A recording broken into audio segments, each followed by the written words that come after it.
let's get started.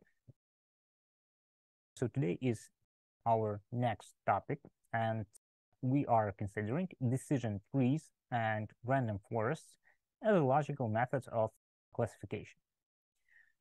So where do I want to start? When we are doing some choices, we often do that in a form of, let's say, a tree. It's not, it doesn't even has to do with machine learning, but with even some simple real life situations. So for example, here is some sort of example for you. This is a decision tree that I'm using when I want to go for a walk. So I'm thinking, okay, so what about a walk? So first of all, I will check the weather that is today. So I'm checking, for example, is it raining, is it sunny, or is it snowing? If it's raining, I'll be considering the next question. Okay, it's raining, but I like rain. So maybe I can go for a walk, but only if I have an umbrella. If I have an umbrella, okay, I'm going for a walk. If I don't have an umbrella in case of raining, I do not go for a walk. So now you see we have like two levels of solutions at least. So I have considered the weather, but the weather was not defining what I'll be doing. Before, I have considered some different questions that are basically connected to that weather. I'll be not asking myself, do I have an umbrella or do I not have an umbrella in case if it's sunny. So if it's sunny, I'm not interested in any umbrella. But I'll be willing to check what is the temperature. If it's too hot, the temperature is higher than 28 degrees of Celsius, I'll be thinking that no, I will not go for a walk. That's too hot. If the temperature is lower than 28 degrees Celsius, I'll be thinking maybe it's too cold. Maybe it's winter right now and the temperature is lower than -10 degrees.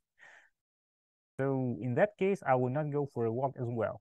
But I will if the temperature is okay. It's in range from -10 to 28 degrees.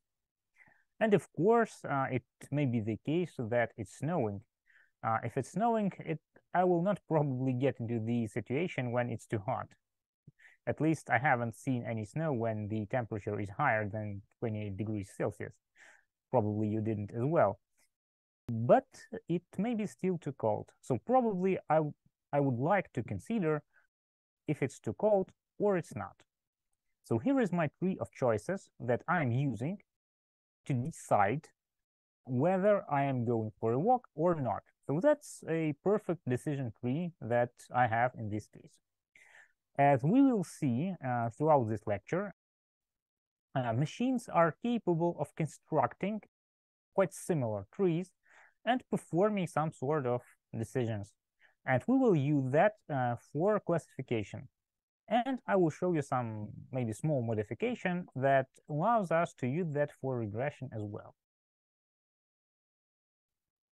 Okay, so let's get into all this machinery and so on. So how does our classifier look like? So we have a tree, we have some nodes, and we have some edges connecting these nodes. The information is getting into the node, and then this node is separating this information into different streams based on the data we have. So we have some data points, they are getting into the node, and then they are going out of the node through one of the outgoing edges, and the exact edge they are going out depends on the information inside the data point. So maybe I will draw that in a whiteboard. So I'm constructing the tree like some sort of Lego. So here are my, let's say, constructing blocks that I have. So here is a node of the decision tree. I have one ingoing edge, so information will go down this edge, and my data points, if I have lots and lots of data points, they will go in, Each data point is living in its multi-dimensional space, so it has some numbers associated with it. So each data point, it's basically a bunch of numbers, and then I may have two or more outgoing edges from the node. So all these data points that are getting in, they are getting out through one of the outgoing edges, and the exact edge depends on the information that is encapsulated into this data point.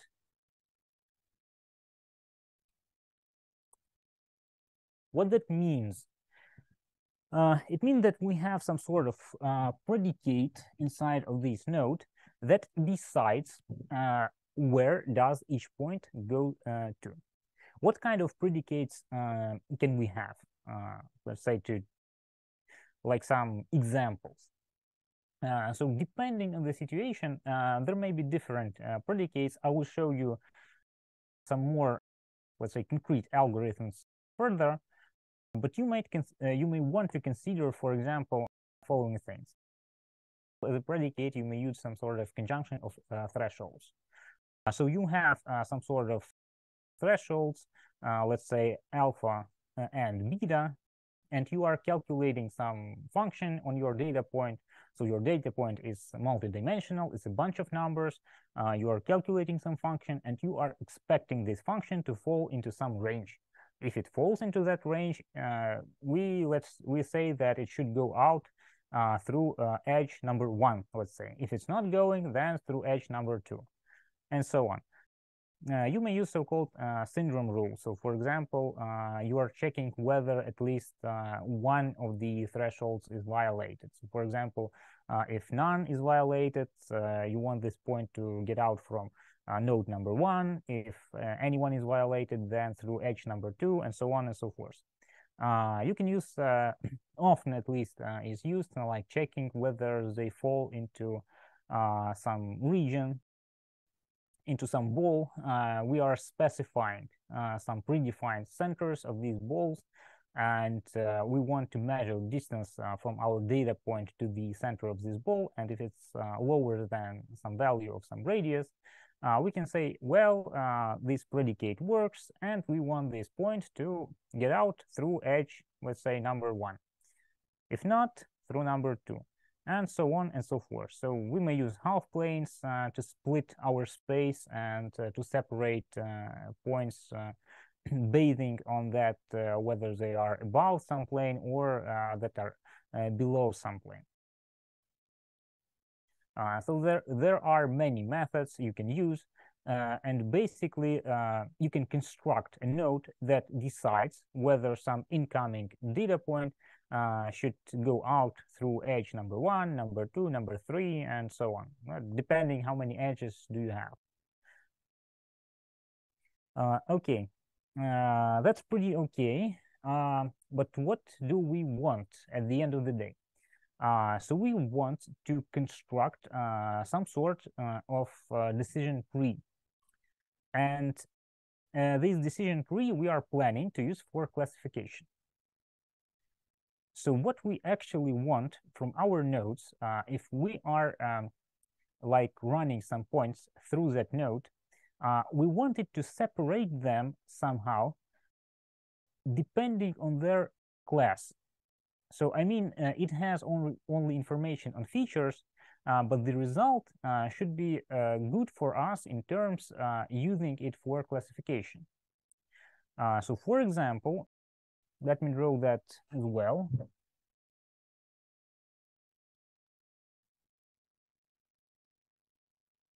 So suppose I have a node of a decision tree. Suppose I have two outgoing edges, so 1 and 2. And I have some data points that I'll be suing through this node. And suppose I have two classes of data points. So I have some black class, some data points of a black class, and I have data points of a blue class.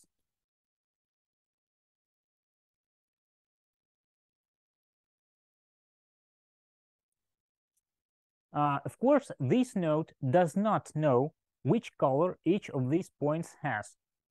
It only knows some internal information, like that numbers, features that are associated with each data point. So the only thing it knows. If we want this node to be a really nice classifier, we would like to have, at the end of the day, like all black data points going out through one edge and all blue data points going out through the second edge. So that will be the perfect case for us. So we have some points in here. We are using this node. We have something out. And of course, in the best case scenario, we will have all black points going out through one edge and all blue points going out through the other edge. Of course, you might guess that this situation is too nice to be true, because in this case, we will have a very simple classifier that works just with one node.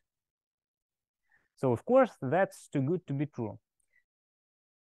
So probably we will expect that some of the points of the blue class, so we are searching for some sort of predicate in this node to get this perfect case. Of course, we don't really expect to get such a perfect case in a real case scenario. So probably some blue points will be in here mixed with these black points, and some black points will be mixed with these blue points. And now we are posing the second question. So I have a family of predicates. So I can search for some good predicate. And I'm actually asking myself, what is a good predicate? So I'm having a node, I'm having some function in here that tells me whether I should put data point to the left or to the right. And I want somehow to estimate how good is this function that puts these points to the left or to the right. And I want, of course, to judge that basing on how it worked on the data points I had in here. So I have chosen some function. I run all points through this node. I get something like this at the end. And now I want to estimate how good is this node. If it looks like good, I may leave this function and use it further. If it's not good, I may look for another function. So here is the question for you. How would you solve this problem? So what would you say should I do to estimate some goodness of this node? At least basing, I don't know, maybe on some sort of intuitive ideas or something like that.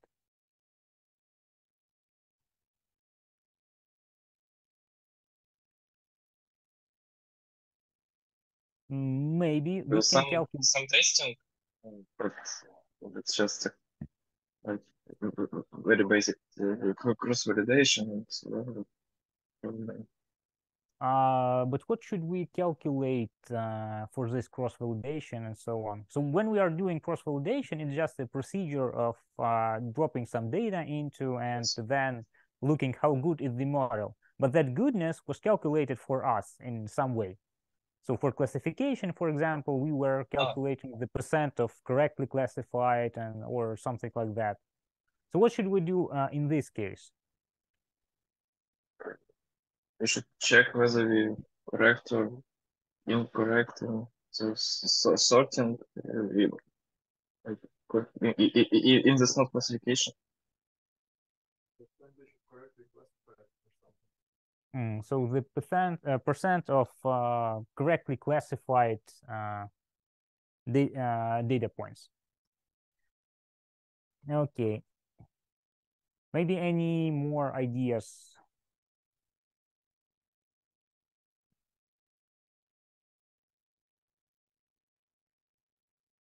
Okay, here let me show you.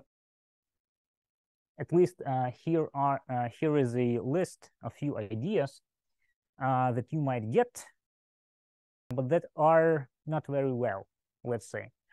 So for example, you may want to calculate precision, the number of correctly classified to, let's say, all. And if you consider two cases, I have a case when I correctly classify 50 data points and incorrectly 1 data point. And if I correctly classify five data points and incorrectly classify 0 data points. So in the first case, I will have 50 to 51, and that is smaller than 5 divided by 5. And probably it's not what I would like to. And of course, if you try accuracy, you can find some numbers that don't look good as well. So when we are classifying, for example, number of positives minus number of negatives, that's not good as well, and so on and so forth. So there are some simple and obvious approaches how to estimate how good is this node, but they all fail when we are trying some exact numbers and when we are trying to match that numbers with our intuitive idea how that should work. So that's a bit of a problem that we have. So we might check different tests and so on. But what I want you to get out of this example, that it's not so simple to answer the question whether this node is good or it's not good. So what we want actually, so what we want somehow to define how pure was our classification performed. So we would like somehow to say that the node that perfectly classifies everything, so all black dots go to the black bucket and all blue data points go to the blue bucket, that's a perfect node. If something is mixed in, we want somehow some lower value for this result of the classification. So we want somehow to calculate the purity of these buckets, but moreover, we want to take into account the number of data points in these buckets.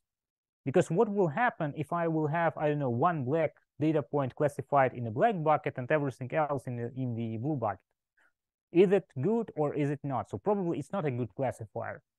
So we need something more complicated. And right now I will show you an example of such an estimation, how good is our node, that is used most of the time in sklearn and, well, in different places. So here are a few examples of, let's say, how do we estimate that? So informally, we have the less probable is some result, the more information we get as it happens.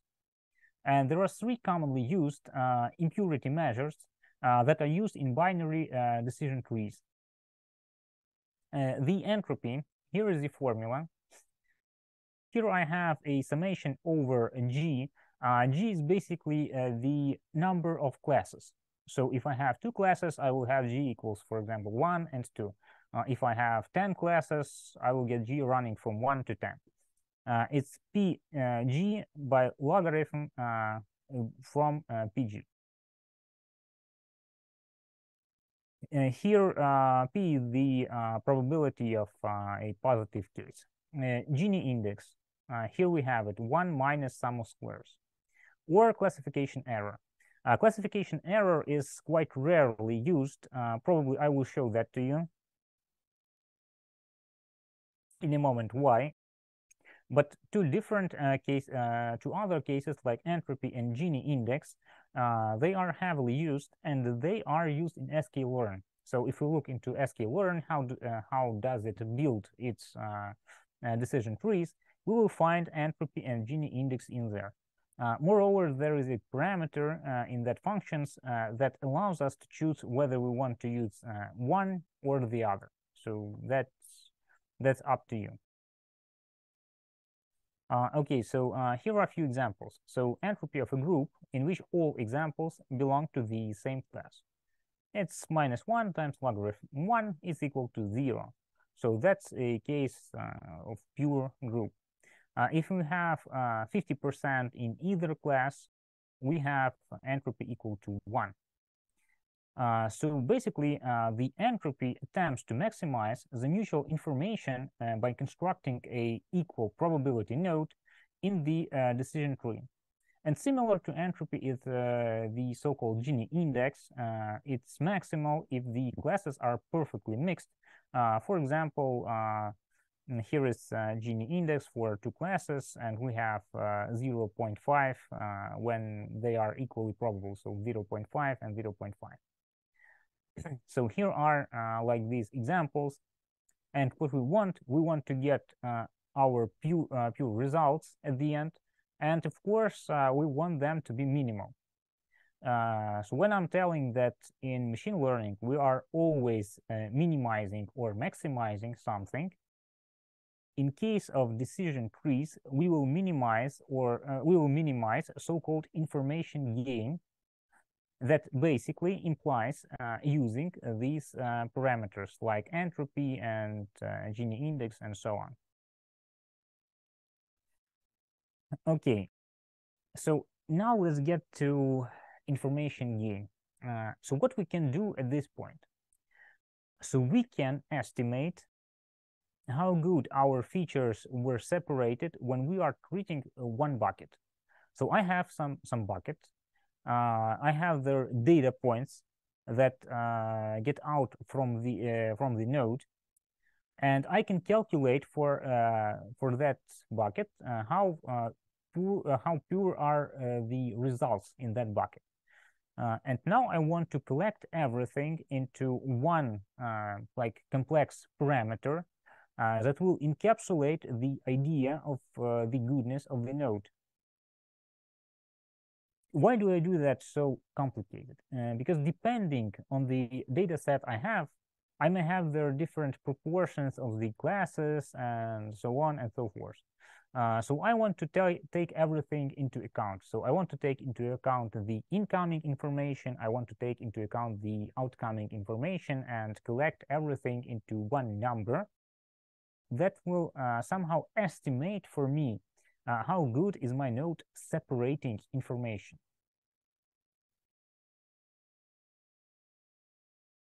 And I'm using so-called information gain that is defined here for you. So this is information gain. I can be either entropy, Gini index, classification error, or maybe you will come up with some different function.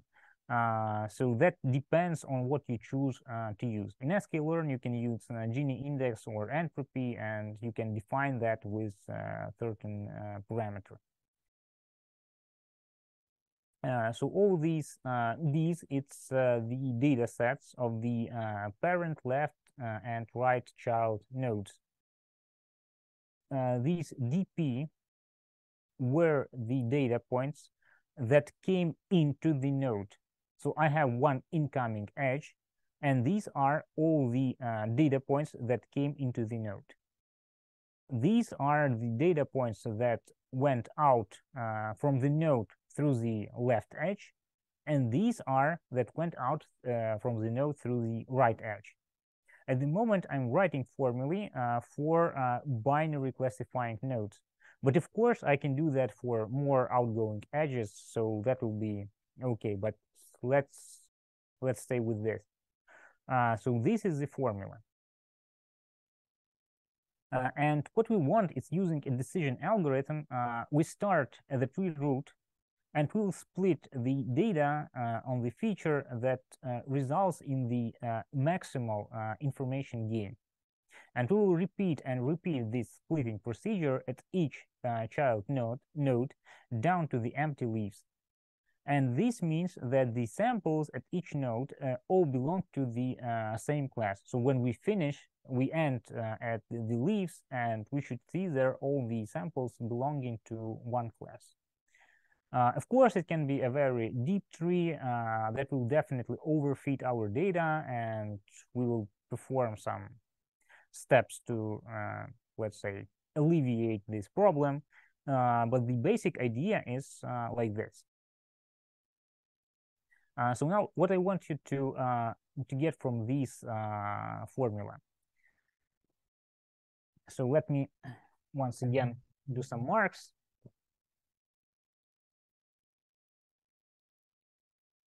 So here I'm having some incoming data set. I can calculate on this data, I can calculate some I. That's my information contained in here. It depends on how many blue points and black points do I have. So this node may be somewhere in the middle of the tree, and maybe it happened that almost all these data points are black or almost all of them are blue, so that depends. Now I have processed this information through this node, and I have this left part. I can calculate this I for the left part, let's call it IL, and I can calculate I for the right part, let's call it IR. So they define me how pure became my data when I have sewed that through this node. And now what I want to do, I want to add in here information on how many data points we're able to get into each of the buckets. So basically, I'm multiplying them by this number of data points in here, so number of data points left divided by the whole number of all data points. And I'm multiplying this by number of data points in the right bucket divided by the number of all data points. And this is basically the amount of information that I have at this level, so after the node. And this is the amount of information I have before this node. And if I calculate the difference between them, if I calculate the difference between information I had before the node minus the information I have after the node,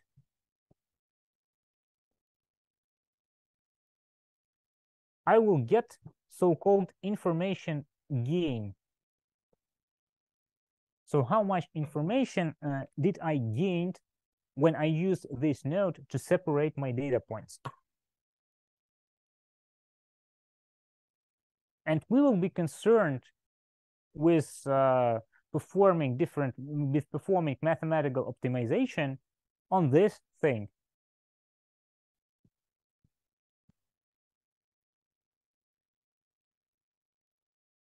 Here are just plots of that functions like entropy, Gini impurity, and misclassification error. You see that entropy is the one going from 0 to 1. I have scaled that here, so in red you can see it's scaled, and here is Gini index that looks very similar. Let me show you some example of how to calculate that. So to get some more grasp of the situation, here is an example. Here are my two classifiers, A and B. And I want to compare them. I want somehow to say which one of them is better than the other one. To do that, I should calculate all that things that I showed you before. So I should calculate information gain and decide whether I can choose one or another. So who lets me gain more information? First of all, I should decide what do I use to estimate the purity of the information I get in or I get out of the node. Here are examples given for all three parameters, like classification error, Gini index, and entropy. Since I don't want to go through all of them, it's just a bunch of numbers. You can do that perfectly on your own. So let me explore just one of them and show you the general idea of how do we do that. So for example, I suppose I use Gini index. So here is the formula for Gini index that I have. What should I do now? I want to compare my classifiers. So where do I start?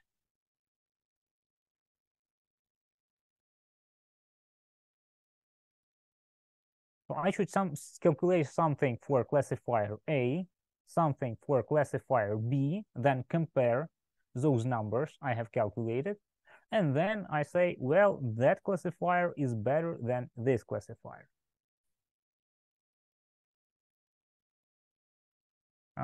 Okay, so let's look at this example. Let's start with the maybe more simple question.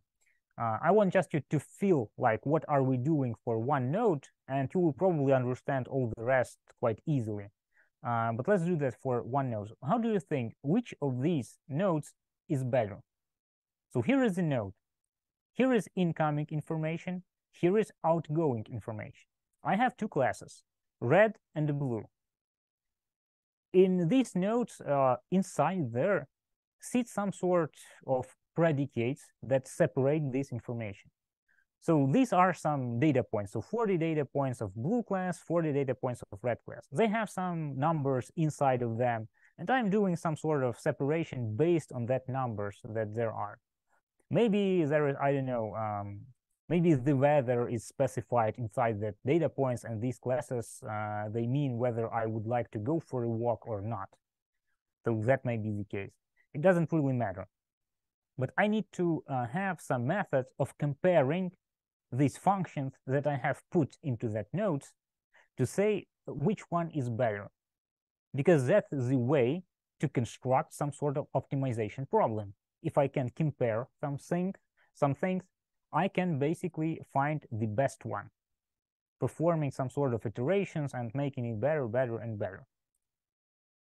So let's start with simple intuition.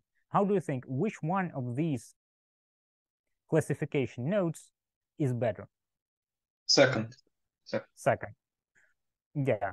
So that looks for me as well. So it looks for me much better. It separates somehow these points. One of its, let's say, outs is perfect, just class of blue, and the other one, well, it was quite enriched with the red class. So that looks good for me. Now, what do we do to compare them in some sort of analytical way? So we should somehow our intuitive ideas put into computer. So how do we explain to the computer that what we basically want? So you may recall that formulae that I have showed you.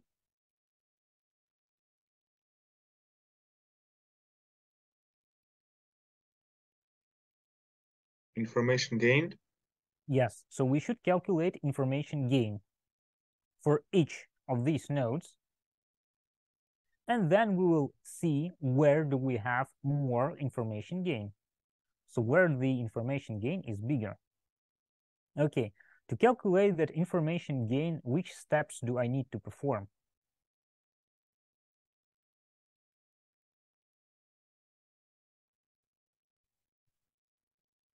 So first I should choose what?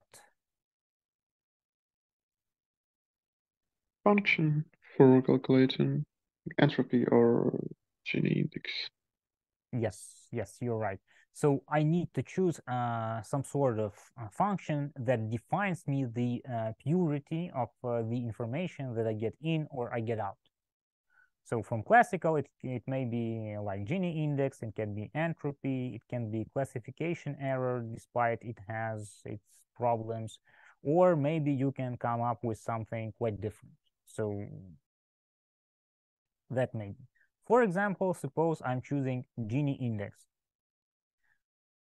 Here is the formula for Gini index. And now I want to calculate Gini index for all these buckets. So where I have these data points, and then calculate the information gain. Let's get through that. So first, I'm calculating Gini index for the incoming information. For A and B, it's basically the same. So I have 40 blue and 40 red data points. So what it means? Here is the formula. Gini index is just a sum of probabilities squared for each class. So 1 minus that sum. So here is 1 minus. So I am taking 1, I'm taking minus. And here in these brackets, you see the sum.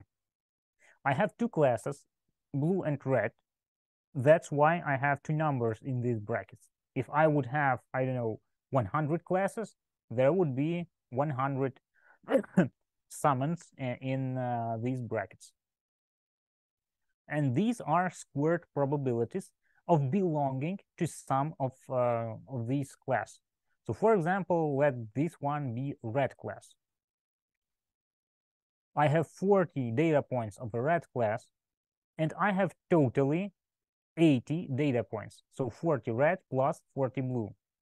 So the probability of belonging to the red class of a randomly chosen data point is 40 divided by 80. And here you see this number, 40 divided by 80. The same is true for the blue class, because I have, once again, 40 data points of a blue class and 80 all data points. So once again, I have 40 divided by 80. That's 1/2. I do it squared, I have 1/4, and 1/4 plus 1/4, I have 1/2, and 1 minus 1/2, I have 1/2. So this is my Gini index for the incoming information. So I have some incoming edge, and this is the Gini index I can calculate on the data set that I have put into that edge. Now I have two outgoing edges.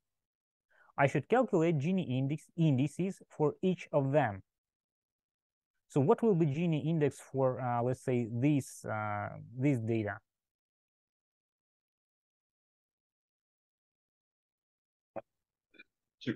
Three 30 divided by 40 plus and divided by 40 Yes. and square. 10 divided by 40. Yeah, that's squared and 1 minus this thing. So here it is. So 1 minus, and in these brackets, I have 30 divided by 40 squared plus 10 divided by 40 squared.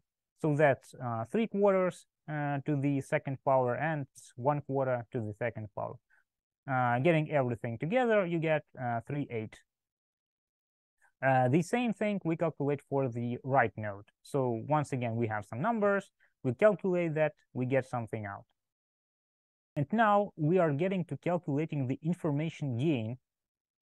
So we remember, we take the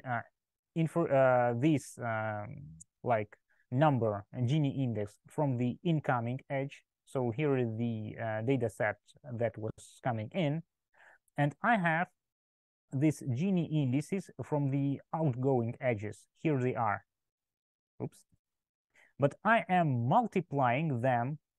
I am multiplying them by the probabilities to get into that edge. So I want to weight them. I don't want just add them together, because if I will have some, I don't know, some outgoing edge and only one data point went through that edge, I will get a perfect separation in that edge. And that will look, from the point of view of the Gini index or entropy or whatever, it will look just perfectly. But if I had 100 points I started with and only one data point went through that edge, it's probably not a very good classifier. So I'm trying to take into account that probabilities. So through this edge, how many data points went?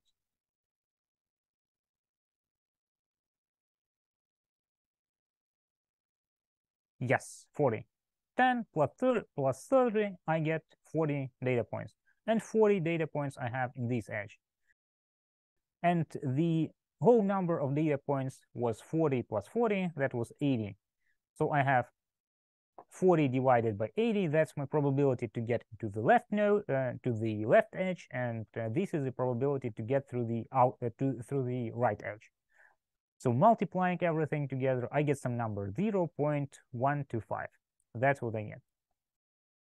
the same procedure we perform for the classifier B.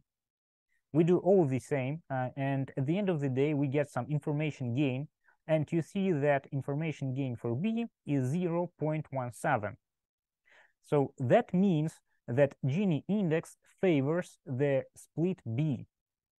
And if you calculate that, for example, for entropy, you will get once again that entropy criterion favors split B. So basically what we get out of these calculations perfectly coincides with our intuitive ideas of which one of these splits should be better than the other one. And that's basically the building block of of decision trees. What we will do further, we will build iteratively decision tree by starting at the root, searching for some nice splitting criterion, and then taking all the information through this node, getting like two separate buckets that we have from, let's say, edge to the left and edge to the right, and then continue this procedure by adding more and more nodes until we can get, for example, to the pure node where our entropy is equal to 0 or something like that. So where we don't have any different classes, just one class. So here is the way to build our decision tree. Here are just examples of calculations. I'm not showing that to you in details. You can look that further, but it basically reiterates what we have done previously. We were just doing that for one node, and here it's performed for more than one node.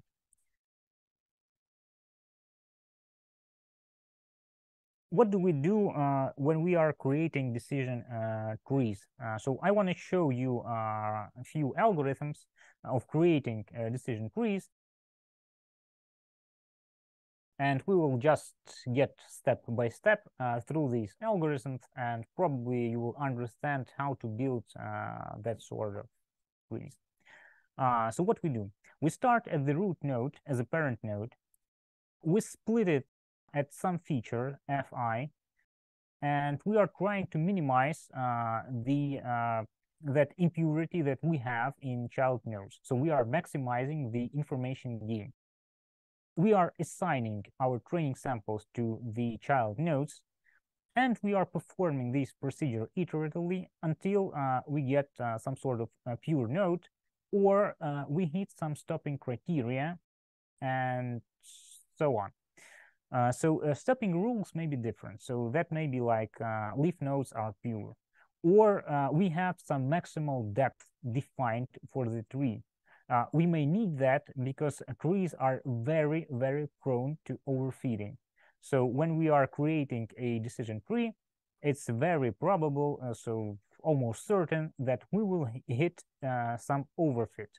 So we want to avoid that, and let's say that we may somehow restrict our tree even at the as a step of building that tree. So for example, we are adding some sort of information that I want maximal depth of that tree be no bigger than some number.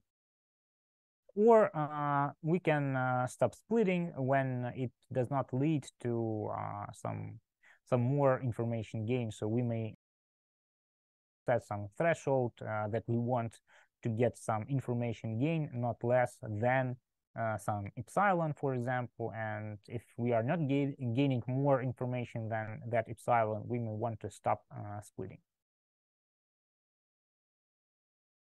Let's get to some more specific algorithms. First one I want to show you is the algorithm ID3.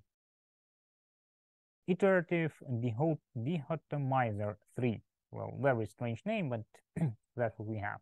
It was developed 1986 by Ross Quinlan, and the algorithm, it creates a multi-way tree.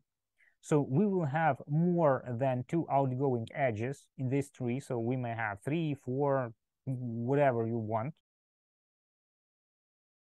So in each node, and it works with categorical features. So hopefully you remember from the previous lectures that we may have different types of features, and depending on the type of the feature, you may or you may not perform certain operations on that features. This one works with the categorical features and mostly grows tree to its maximal size.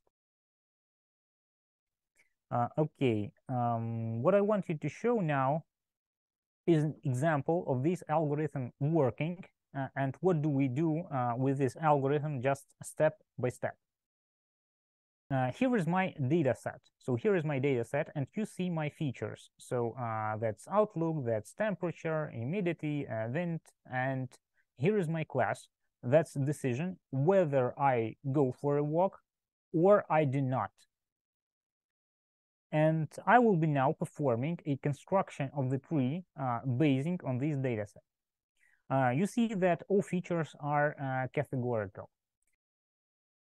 In some sense, that's interesting for us because not everything can be, let's say, expressed with numbers, and moreover, not everything you can get, I don't know, some sense from adding that numbers or multiplying them and so on.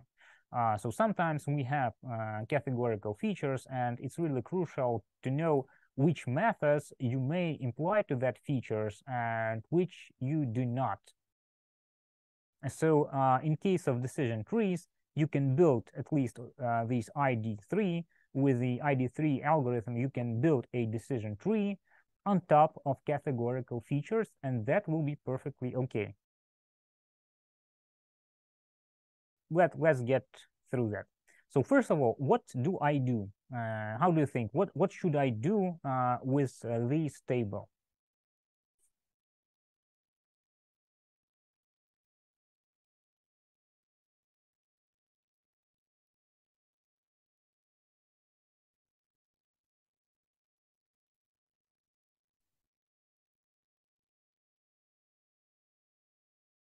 First of all, you might think, what kind of splitting is available to me when you look at this table?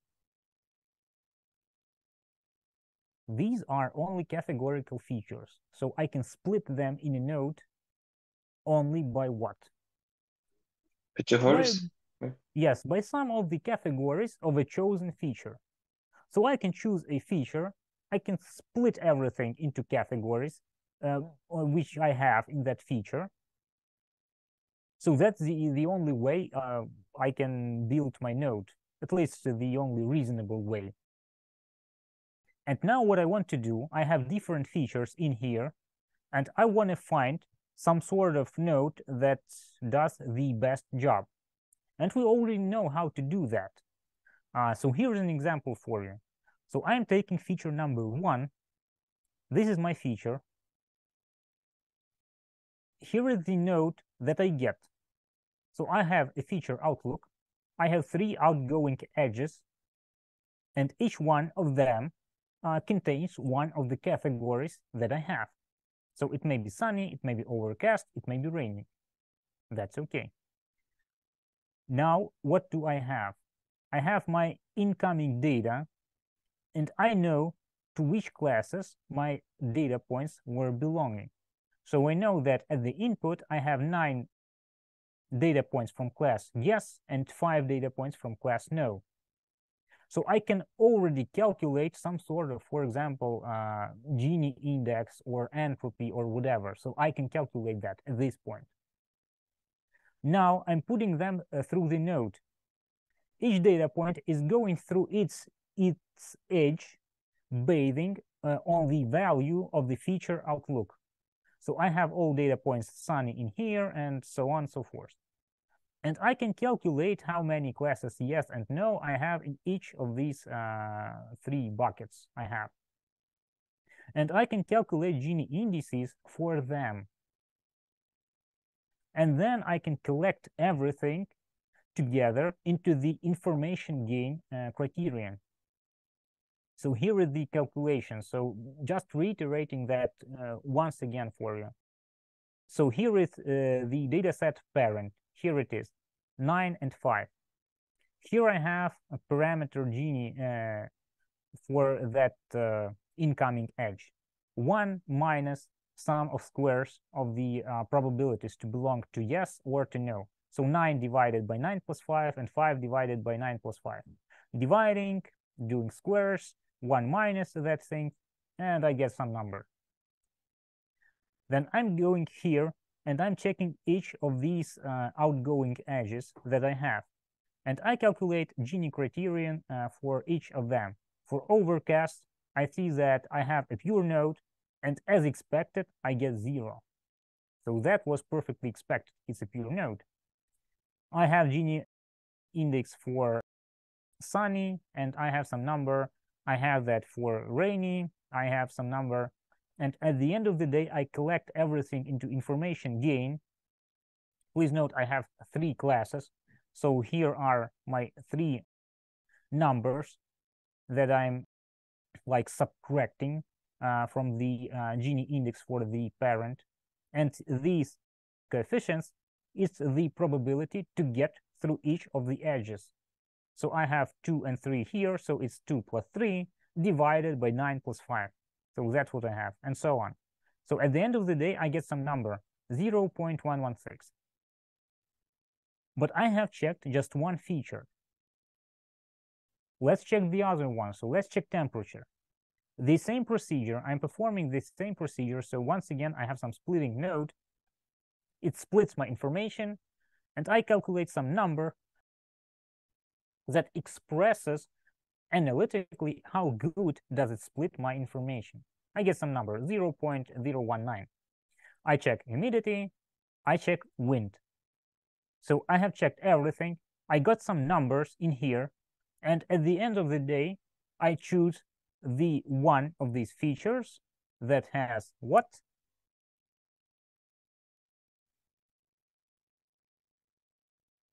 Highest information gain. Yes, the biggest information gain.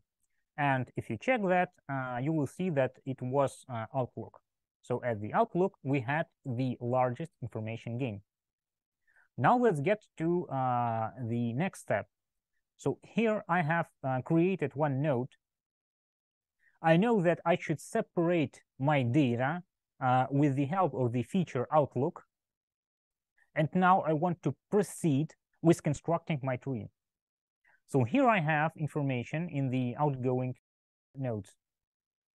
What do I do now?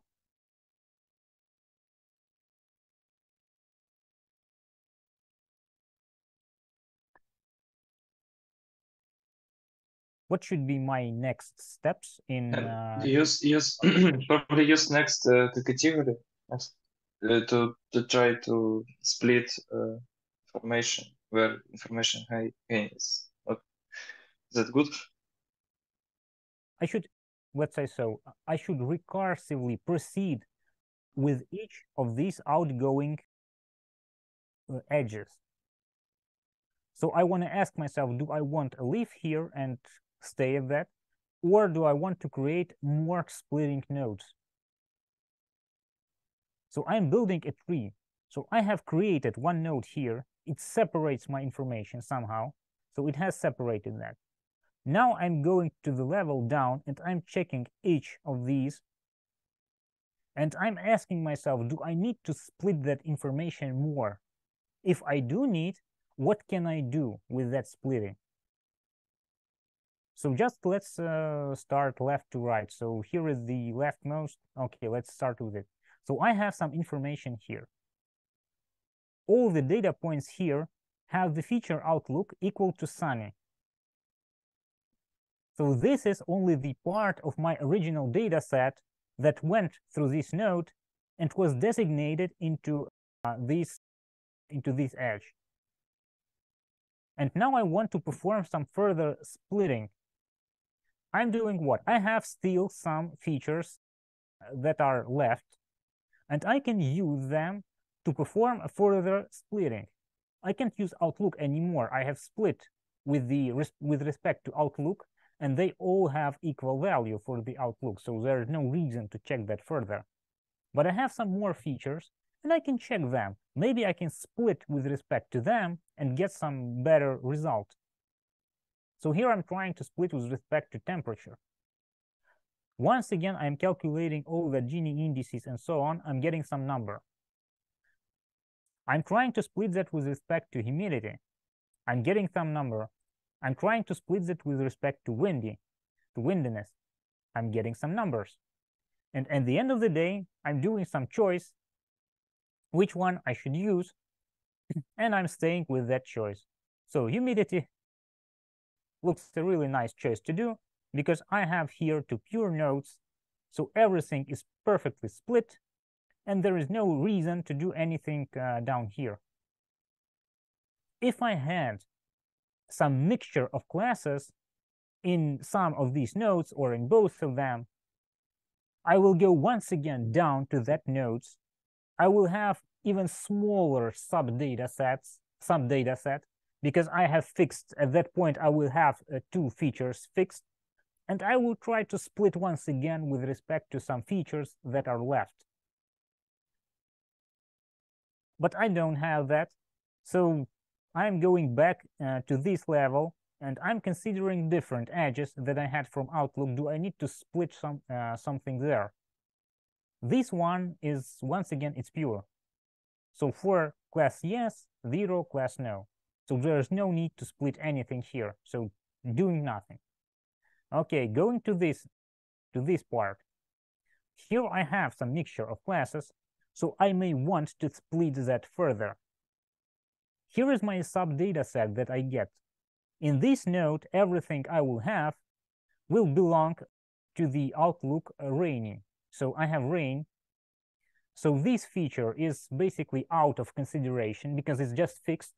We have put that through the node that considers this feature. But I have some features that are left, and I can consider them to further split information. So I'm trying temperature, calculating all that indices information gain, getting some number, trying humidity, trying windiness. I'm getting that numbers, and I'm finding the best number I have. And at the end of the day, I'm ending up with this sort of decision tree. So we start at Outlook. Then we decide whether it's sunny or it's overcast or it's rainy. So suppose it's sunny. So we are getting to this node. You see the sub-data set that gets to this node. And then I'm deciding whether it's, what's about humidity? Is it high? Is it normal? If it's normal, we get class yes. If it's high, we get class no. If the Outlook is overcast, we get the answer instantly, we get the answer yes.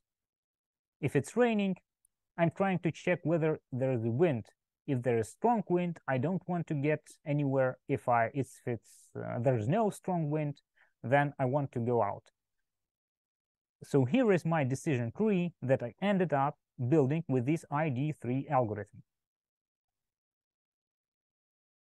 Okay, is it more or less clear with what we have performed with this ID3 algorithm? Yes, but I've probably missed a small thing. For example, when we first split it, like our data set by the Outlook parameter, we get these 3 nodes. Okay, and then do we like first find a criteria to split the first node, sunny, further? Or we try different combinations for all 3 nodes, like sunny, overcast, and rain? So do we first find the best for sunny, and then best for overcast, and best for rain, or best for 3 of them simultaneously? You mean criterion? Do you mean choosing that entropy or Gini index, or what do you mean? Oh, sorry.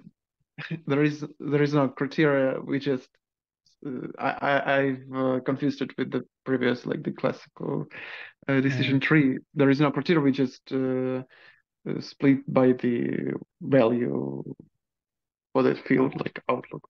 Yeah. Yeah, and regarding the information flow, when we get from here to here, we are just considering some sort of subtree with a subdata set. So we are like forgetting about everything that was above. We have these small subdata set, and we are performing that splitting like everything else does not exist. So it's a perfectly recursive procedure. So you are performing all that splitting, so on, and then you are passing the information that is going through some of the edge. You are passing that down to the exact same function, and you are telling it nothing about any different information that you might have. So my question then is, does order matter here? So what if we had rain node first, like not sunny overcast rain, but rain overcast sunny? Would it be that? No, Could it be that? doesn't matter. It doesn't matter anyway, because you are performing the same procedure for each of these nodes. So it could be perfectly you started with rainy and then overcast, then sunny. The thing is, you see that these subdata sets, you have split that with respect to the outlook. So they do not intersect. So they are pretty working pretty separately. You can even compute them using different computers. So you can like split in one node in here, then pass that three subdata sets to, I don't know, 3 different machines, and they will calculate everything for you, and then you can collect that information back, like adding just one node, this one. So we could have like, if the wind is the best thing to determine whether we're gonna go for a walk, like when it rains, and if it's for us the best for sunny, then we could use that wind field both in sunny and rain. Yeah. Yeah, If it's best. if that will happen, that that windiness is classifying better for the sunny weather, then why not? Of course, you can use that. Because we are trying all possible features that we have for each of the combinations. So when it was about the sunny weather, so I tried like this was the root node, so here it is. So for the sunny weather, I have tried temperature, I have tried humidity, and I have tried windiness. So the 3 features that were left for us to consider. And it might have happened that the windiness will be better than everything else. We'll get some better information gain there, and it's pretty okay to use it. And the same windiness may be better for the temperature, and we use it with the temperature as well. So that's pretty okay. We try everything we have, and we choose the best one with respect to the information gain. So where the information gain is bigger, then it's okay. So once again, please note that these subdata sets, they are not intersecting. When I have split that with respect to the outlook, all the data points that have feature outlook equal to sunny, they are different from all the data points where the feature outlook is equal to rainy. So they are pretty different. You are working like with 2 different data sets. So you can reformulate that like building just one splitting node, as I did it previously in this lecture, just one splitting node, but you are doing that on different data sets, and you have generated that different data sets using a previous splitting node. So I have created some splitting node. It generated me from one data set 3 different data sets. I'm taking that 3 different data sets, and I am trying once again to generate some splitting nodes for them. And then if I will need, I will generate some more, and so up to the point I will build the whole tree. So the algorithm can be parallelized, Yes. effectively. Yes, That's it can great. be. And also one last question.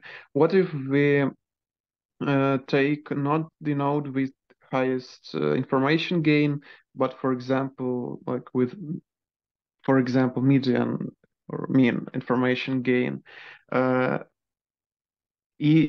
the tree be deeper than if we take with the highest information gain? What are the effects? Probably yes. I guess it should be deeper. Because when we are trying to get the maximal information gain, that means that your outgoing information is as pure as possible. So probably you will need less splits further to get it to perfectly pure nodes. Of course, I'm speculating in here, but at least that seems intuitive for me. So if I'm having the more pure, the more my node is pure, the less splits I will need further to get it to perfectly pure. So that's probably if I'm trying to use like maximal information gain, I will get the best result I can. So the smallest tree I can have. Thank you. Because of course we can use some different methods, and for example you can split, I don't know, one data point at a time. That will give you a very strange tree and very deep. And of course we are trying to like to separate them more or less equally and to terminate as fast as we can. So if we are getting some pure nodes, that's really good because we are like terminating at that point. Okay. Probably I will tell you one more algorithm and then we will go to break. So that will be a good point to stop. Here is one more algorithm for building trees. It's called CART, classification and regression trees. It's very similar to algorithm C 4.5. So similar that many books even confuse these two algorithms. But actually there are some subtle differences, and for example, in that it supports some numerical target variables, and it does not compute so-called rule sets. So for example, C45, if you are doing that, it performs basically almost the same that CART does, but at some point it transforms whatever it has created in some set of rules, like something is greater than something and it's smaller than something, so on and so forth. And then it tries to simplify that rules just in some, let's say, analytical way. We don't do that. We will use a bit of more simple version. But actually, it's the algorithm that is implemented in sklearn. There are some subtleties in that, but basically you can think that sklearn has these algorithms implemented. So now I will show you a demo of the algorithm CART. Here I will create my data set. So let me create something like this. I will put some points in here. This is a class red.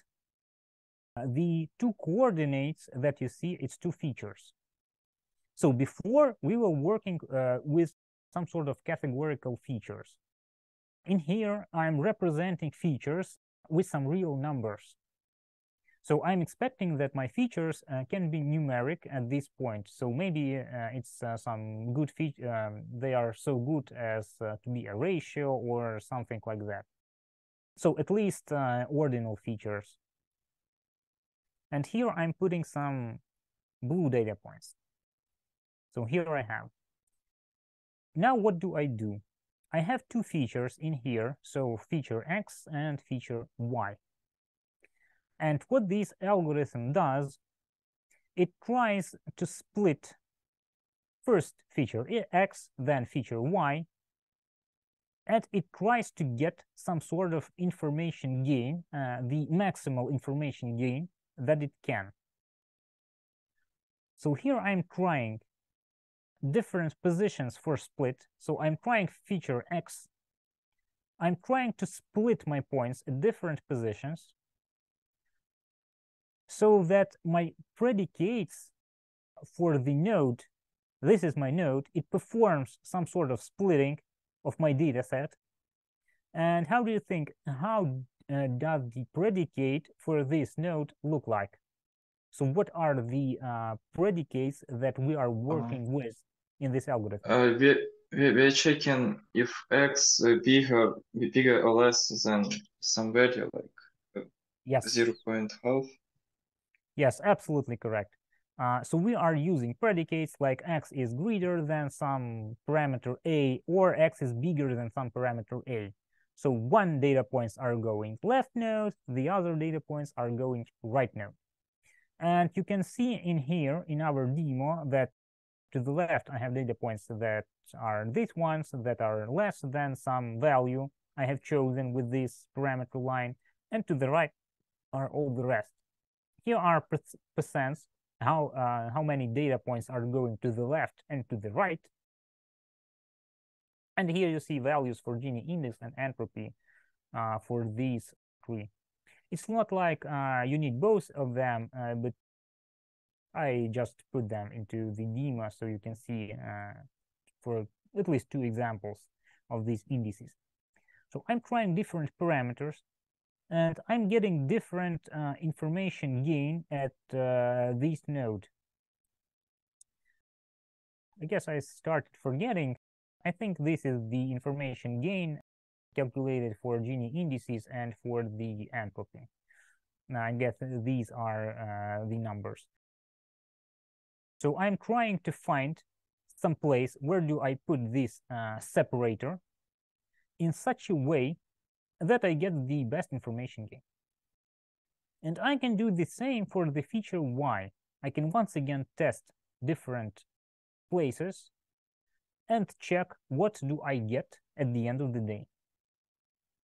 And I will choose from them something that gets me the best information gain I can get. So the best information gain, and I will know which feature do I need to use and where do I need to split. What should be the value of the parameter I use in this greater or less than predicates. Here's the tricky question for you. You see that I'm working with the whole real line, so I can put the separator anywhere I want.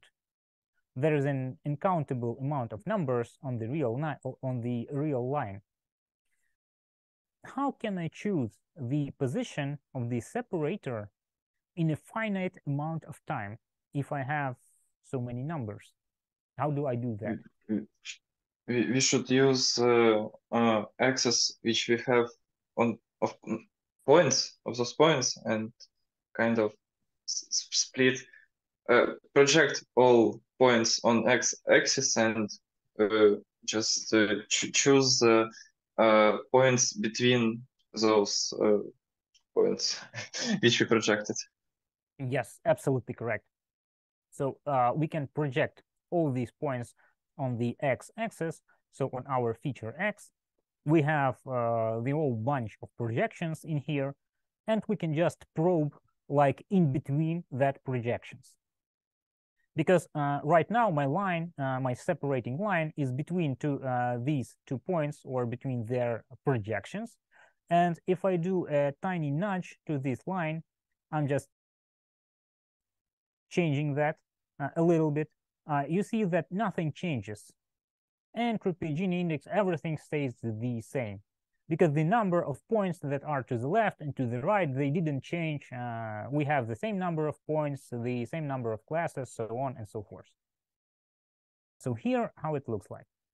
I can do this separation in some way. Let's do that automatically. So here I have the best result I can get. And then I can consider some further splitting of these data sets. So now you see I have one node that will be pure node, So everything in here belongs to one class, and probably I don't want to make anything in here, but I can consider some sort of splitting in here. So be it with x-axis or with y-axis, so I can do something in here. I can search for some parameters in here to make, for this node, the best separation I can achieve. So let's do that automatically once again. And here is my, some sort of best separation. And I can do that once again and once again. And this is my final tree. It looks like a bit of overcomplicated, and it seems I should have used some bigger values for the size of the thing. But probably you might guess that it's quite a large tree, and here are different splitting parameters that we have. We may probably consider that as some sort of overfitting, because this blue strip, it looks like something out of the rules. So probably we may want to make this tree not so deep.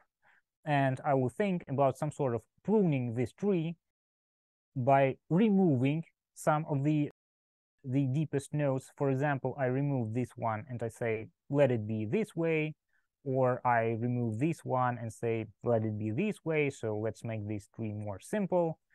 I had removed some nodes, or I may have added some sort of rules that say that I don't want this tree to be deeper than, or I want something like that. Okay, so at the end of the day, what do we have?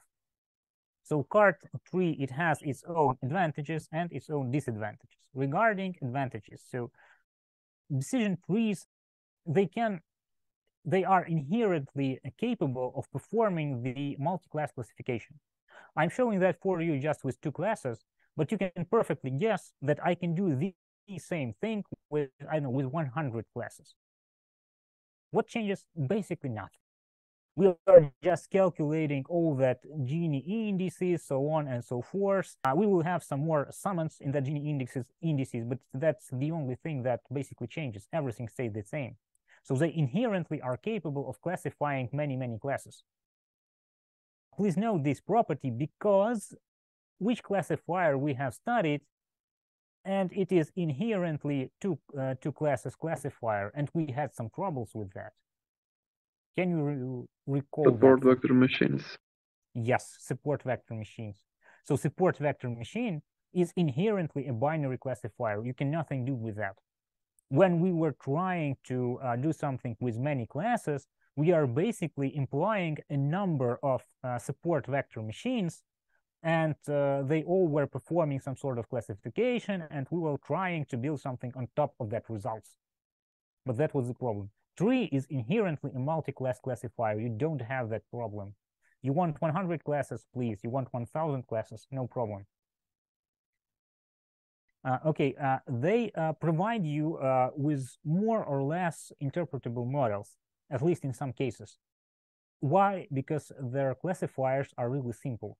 So you are just looking, something is bigger than, or something is smaller than, and if your features are like meaningful, it's, I don't know, some physical temperature you have measured, or some mass of something, or velocity, or whatever you have measured, because features are, in most cases, they are some sort of measurable characteristics.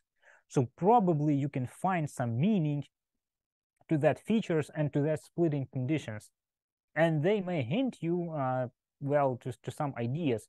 So you can even understand your data better basing on the decision tree you have built. So you don't know where to look for, then you build a tree, and then you understand, aha, when I look at this feature, there is some sort of threshold, and I may want to think about that threshold, why it's this way or not the other way around. They can handle both numerical and categorical data. So if I have categorical data, how do you think, how can I handle that?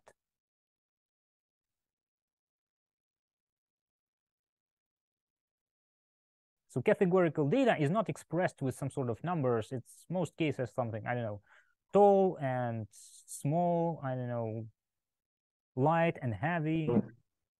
Like maybe try to make it like numerical. So like, for example, the tall is I don't know. I don't know. Just check Yeah. whether some numerical data is like condition is true or not, like it's tall or not. Yes, perfectly correct. So we can prescribe some numbers to the data, and the decision tree and cart algorithm will perfectly work. We don't really care whether these points have, I don't know, some real values in their features, or we use just some integer values. So if I prescribe to some feature values 1, 2, and 3, it will perfectly work with that. We do not use in here any properties that may depend on that we express data in numbers or not. We're not going to add them. We are not going to multiply them or do something like that. We're not performing that operations. So basically nothing bad happens when we express that categorical features in numbers and use that numbers in here. So that's perfectly okay. And one more advantage, that nonlinear relationships among features do not affect the performance of the decision trees. That's okay. Of course, we have some disadvantages. A small change in the data set may restructure the whole tree. That may happen. That's a disadvantage, but we can use that for something interesting. I will show you after the break. And some pruned decision tree learners, they can create underfit trees if some classes are imbalanced. So we may have some problems with imbalanced classes if we are trying to prune the tree, and most cases we are trying to prune the tree, because that will definitely, if not pruning that will lead us to overfit almost 100%, and it will lead to a very deep tree that we don't want. Okay, a few more advanced algorithms like T4.5 and C5.0. The last one is the Queenland's latest version, released under a proprietary license, so I don't even know what's inside of there. What I want you to know that scikit-learn that we are using, that will use an optimized version of the cart algorithm. It does not support categorical variables, so we can just put them simply into there, for now at least. But you can, on your own, prescribe some numbers to that variables and put them in there as numbers. So that will perfectly work. Okay, with that being said, I guess we can make a small break. And after the break, we will continue with trees and forests.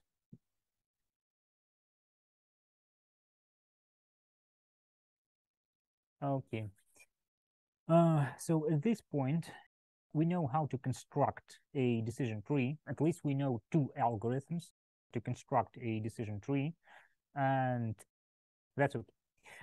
Now we get to one more topic, but before, I want to consider one of the properties of the decision trees that will be very crucial for us. And before that, I need to show you some pictures. So now we are going to the art of Pierre Mondrian. So here is an example for you, and I will show you some pictures in this sort of style. So we can draw these pictures with the help of the decision trees. Okay. Here I have some data sets, some 4 classes, some data points, 2 features. So nothing fancy here. I can create a decision tree classifier from the sklearn, and I can build that classifier just feeding this data. And here is an example what happens when you do that. So here is the decision tree constructed from the data set. You might see how large is this tree. It's definitely overfitting, so that's very typical for the trees. So we remember that trees are very prone to overfitting, and we want to do something with that, of course. The other thing, you can note the plane features x0 and x1, and here you see how this plane is divided. So the colors on the background, they show you where will each of the points, if you ask this classifier to classify that, where it will be classified.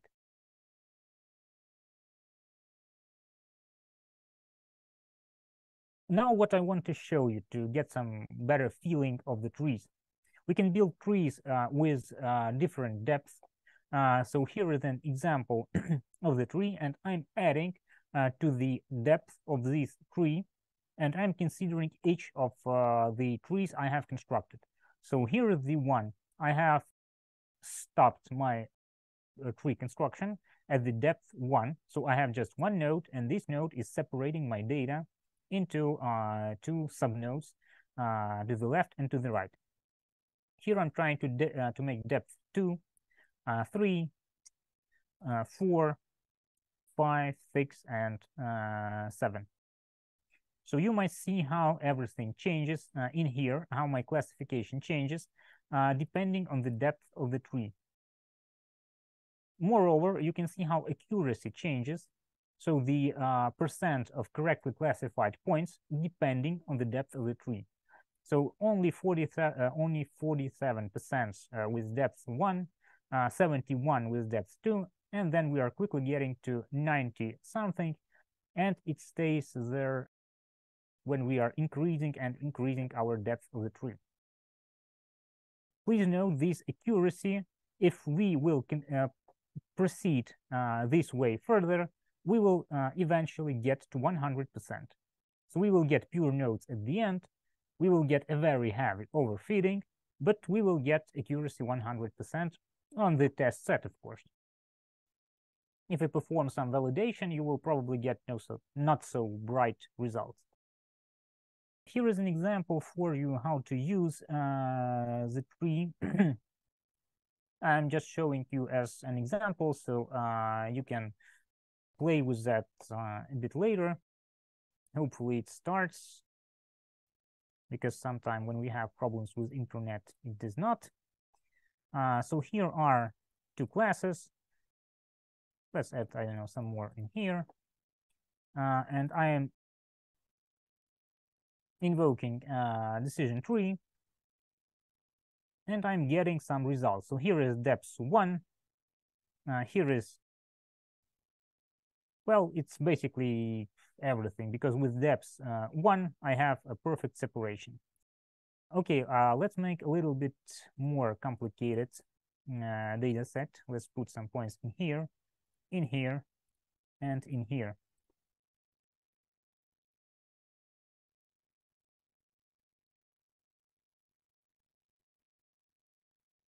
Now we will see a little bit more complicated example of the tree. So when I'm trying to add more to depth, you see that the tree is becoming more and more complicated.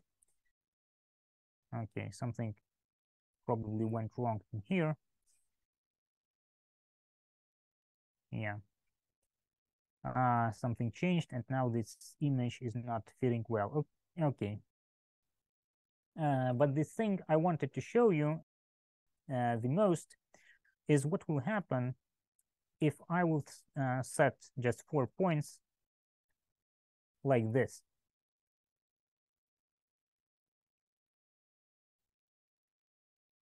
I want you to notice if I have these points, so here is my tree that I get.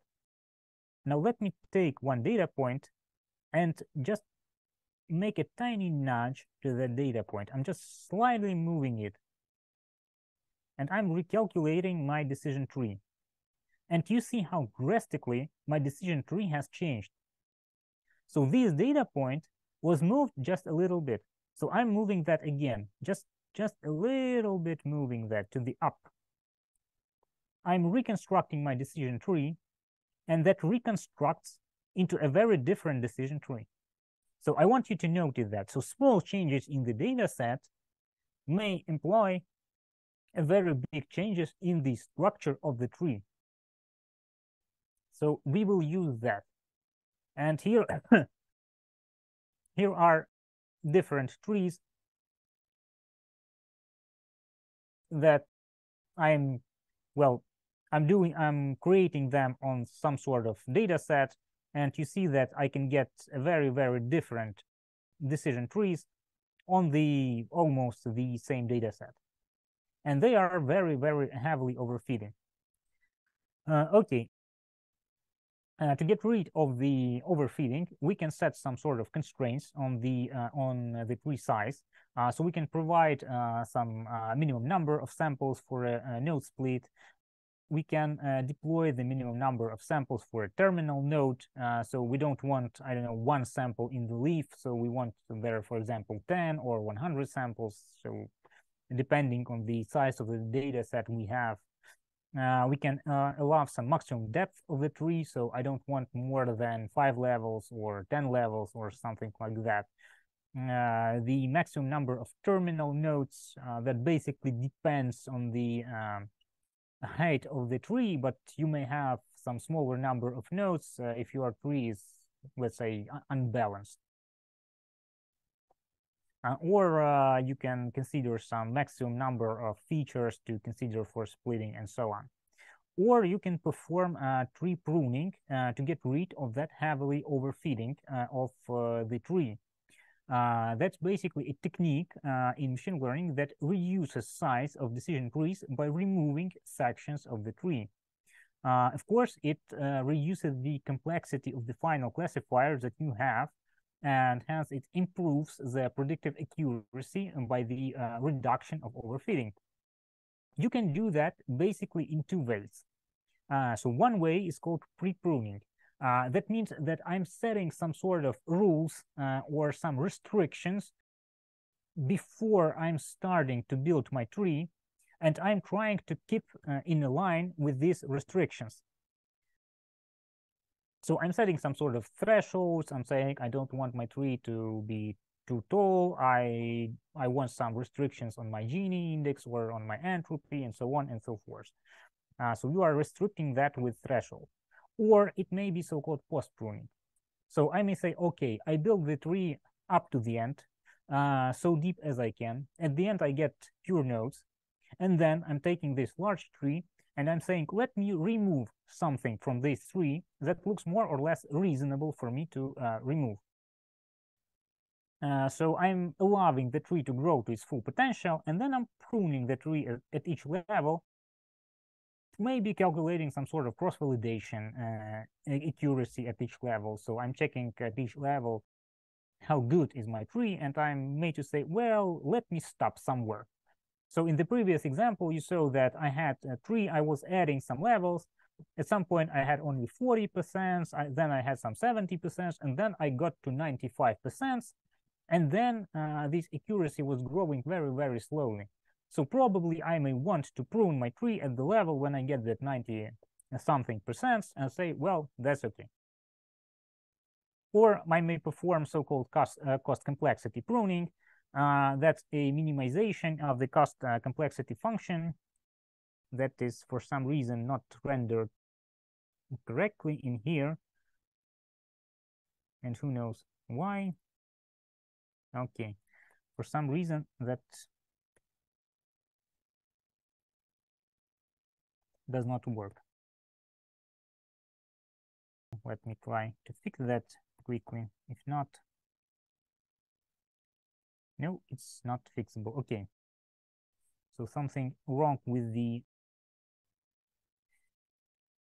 text editing in here. So probably you see that there is some R alpha from T, and that's equal R from T plus alpha of absolute value times absolute value of T, where R of T is the training or learning error, and the absolute value of T is the number of leaves, and alpha is chosen manually. So you can look at that in sklearn. So it's parameter CCP alpha. Before we get to forests from the trees, one more thing to mention to you, it's that you can perform regression with a decision tree. So you need some certain modifications, but you can do that. Here is an example for you. So I will add some data points in here. So let me create something that looks like, I don't know, some data points grown from something, I don't know. Please note that I am performing regression. Here I have only one feature. So my axis X is my feature. My axis Y is, how do you think? What is my axis Y?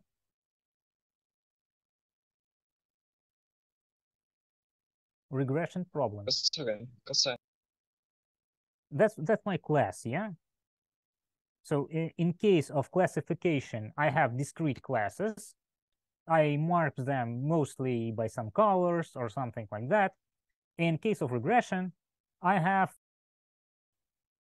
classes that are not discrete. So I'm getting some real number, some continuous class.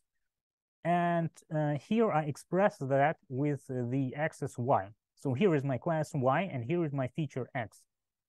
So these axes, they are not symmetric, let's say so. So they mean different things. And here are my points. So that means that having some feature X, they are related somehow to the class along axis Y. And I want to perform some sort of regression. So I want to draw some curve through these points that more or less coincides with that points. We have performed that in terms of linear regression.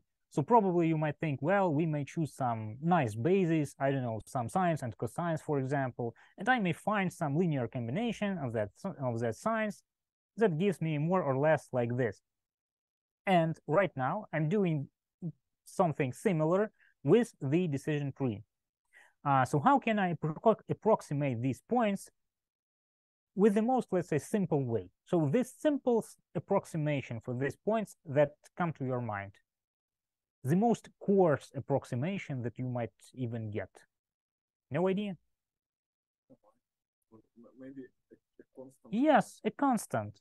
So I can take some sort of mean value or something like that, and I can approximate them as some sort of constant. Quite bad approximation, but that works in some cases.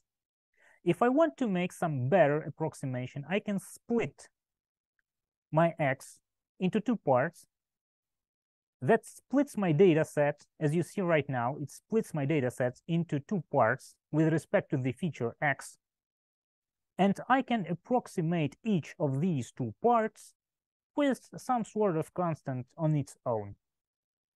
And I can choose somehow this line. How do I choose that? I can calculate, for example, SSE, so sum of squared errors, and I can do something very similar to what I have performed with the entropy and Gini index to find how good my approximation was performed when I'm splitting my data into two parts, and I'm approximating each of them with some sort of constant. Let's do that automatically. So I find some way to split my points. This is the best approximation I can get. I can perform one more splitting, so getting one more level of the tree. So here I have two levels now. And here you see how my data set was approximated with these few parts of the line. I can perform even more splitting, and I will get closer and closer to the points I have here. So at the end of the day, I will have some steps, I don't know, and you will see that my curve is more or less closely approximating these points. So that's what I will have. Of course, you might guess that at some point I will be starting to overfit very heavily these points. But anyway, if I stop at some reasonable level of the tree, I can get more or less these points to be approximated. So that's the regression with the single tree I can do. So in conclusion regarding trees, so trees are good. Why? Because they are simple to understand and interpret. You can visualize them, you can think about them, well, you can understand what's happening with your data if you are looking at the tree. it requires a very little data preparation. So other techniques may require from you data normalization. Maybe something should be removed, so on and so forth.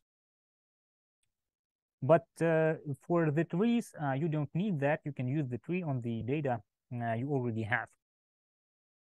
The cost of using tree, for example, for prediction, is logarithmic. So you can use that logarithmic complexity to create some very quick classifiers, and to use that on some sort of devices where the performance is very critical for you. It's able to handle both numerical and categorical data. We have seen that. While the other techniques are usually specialized, so either one or another, it's able to handle a multi-output problems.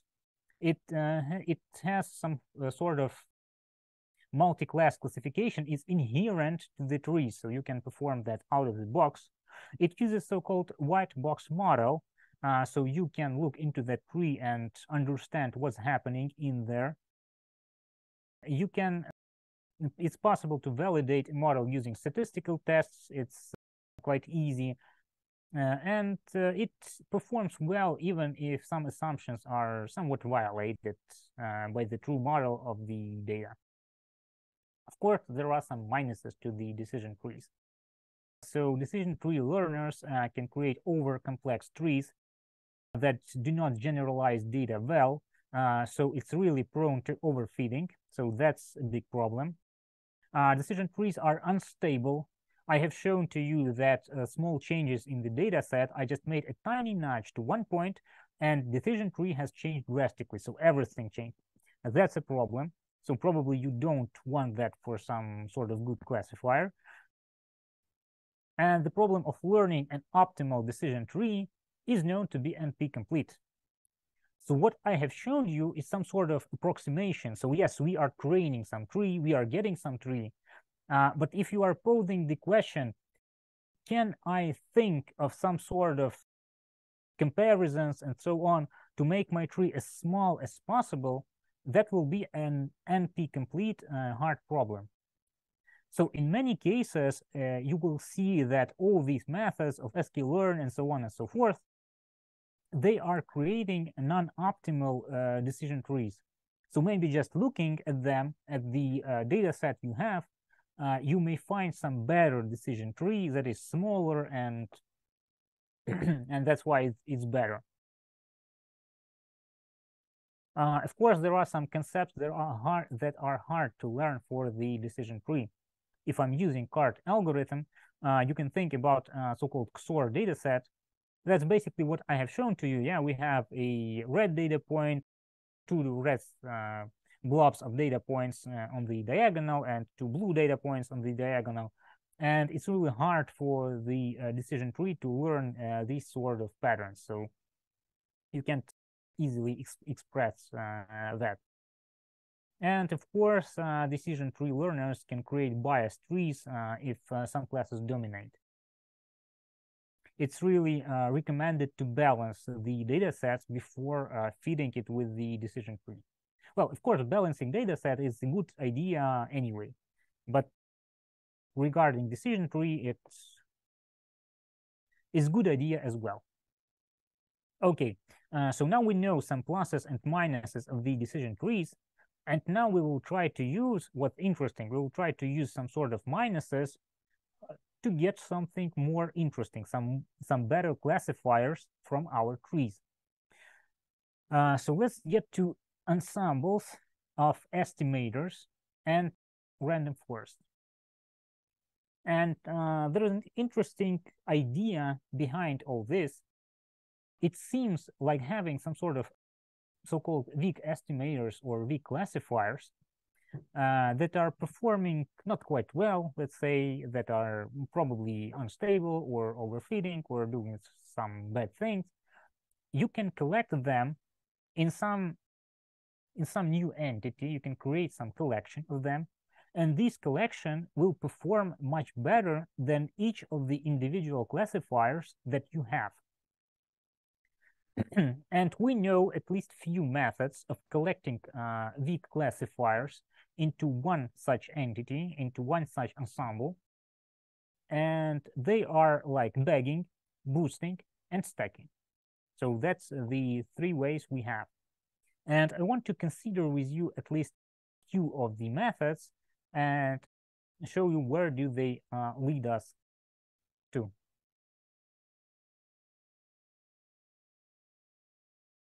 What do we have? Here is an example for you, like from Microsoft Kinect. It's quite an old video, but anyway, I want to show it, that to you. Here is an example of some pose detection. So now some human will come into the frame. So camera sees a human, and here you see like some hands and a head and so on. Everything is detected, and Microsoft Kinect can estimate the pose of the human, and then you can use that for something, maybe play some games just by moving your hands or something like that. And this thing is based on the random forests. So here is an example how good can they perform. So random forest is capable even of such a complex task of estimating hands positions and so on. And you can guess that since all these trees are working quite fast, so you probably may guess that it can perform nice even on the hardware, on some sort of weak hardware. Okay. So what do we have here? The notion of that multiple overfitting estimators can be combined to reduce the effect of the overfitting is what underlies an ensemble method called bagging. So bootstrapping plus aggregating. So we are bootstrapping data sets, and we are creating some sort of ensemble of trees that were trained on that data set. I will tell you a bit later, a random forest is almost like that with a small difference. I'll tell you a bit later. So what do we have when we are performing some sort of bagging? We have a data set that we want to train on. We are performing some bootstrapping. So most practical cases, I guess something like 30% of data is bootstrapped from the data set. We are performing so-called IID, so identically distributed and independent. So we are getting data from there. We're getting that with a return. So you can sample one data point a few times. That's pretty okay. And we are training on that sample data set a tree. Then I'm performing bootstrapping once again, and I'm training tree number 2. And I'm doing that many, many times. I don't know, 100, 1,000 times, depends how many I want. And I'm getting different trees from this training. Now, please remember, when I was constructing in data sets, I was showing to you that small changes in the data set, they were provoking large changes to the structure of the tree.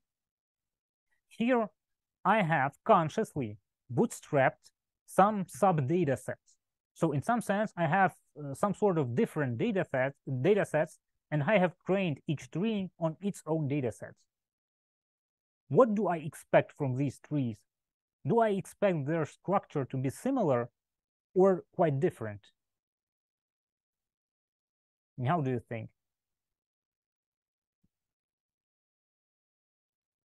Different? Yes, of course. So I have consciously provoked these trees to be very, very different. And that's what I exactly want. Why do I want that? How do you think?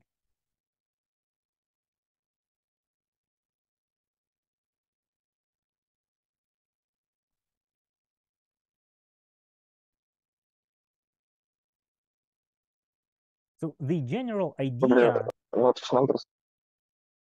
Sorry, I didn't hear something with sound.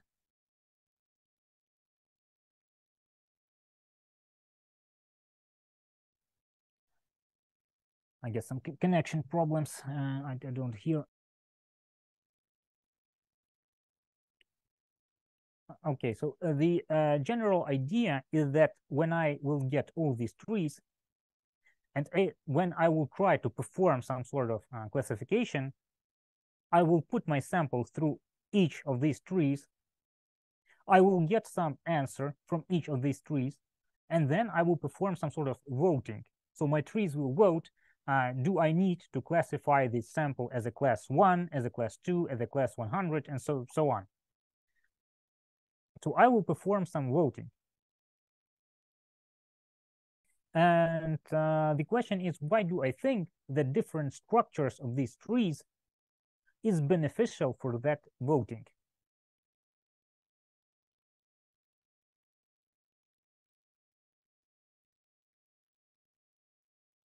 Just some intuitive ideas, so nothing complicated.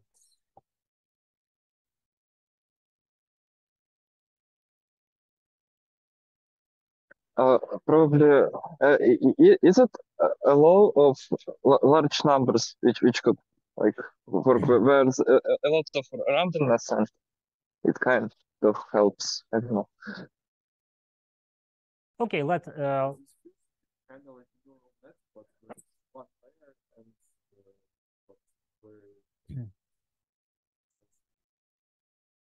okay. Let's do it. Let's look at this this way. So suppose that all my trees will be very similar. If they are doing some error, they will probably do the same error, yes? If they are very similar. And that's no good, because what it means, they perform some sort of voting, and they all vote for this error. That's bad. When they are very, very different, they will do some errors, but they will do probably different errors. So I am expecting that I will have more of that trees that are performing correctly, while the rest of the trees will vote for something random, and that will even out. For example, I have classes 1, 2, and 3, and when I trained my trees, they are all very, very different. And some of them, for example, I put into there some data point of class 1.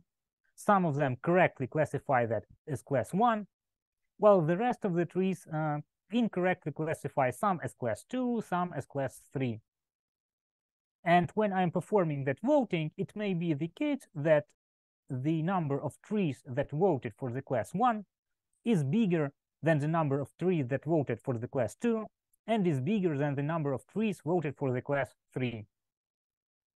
Will also those errors follow normal distribution, like from some?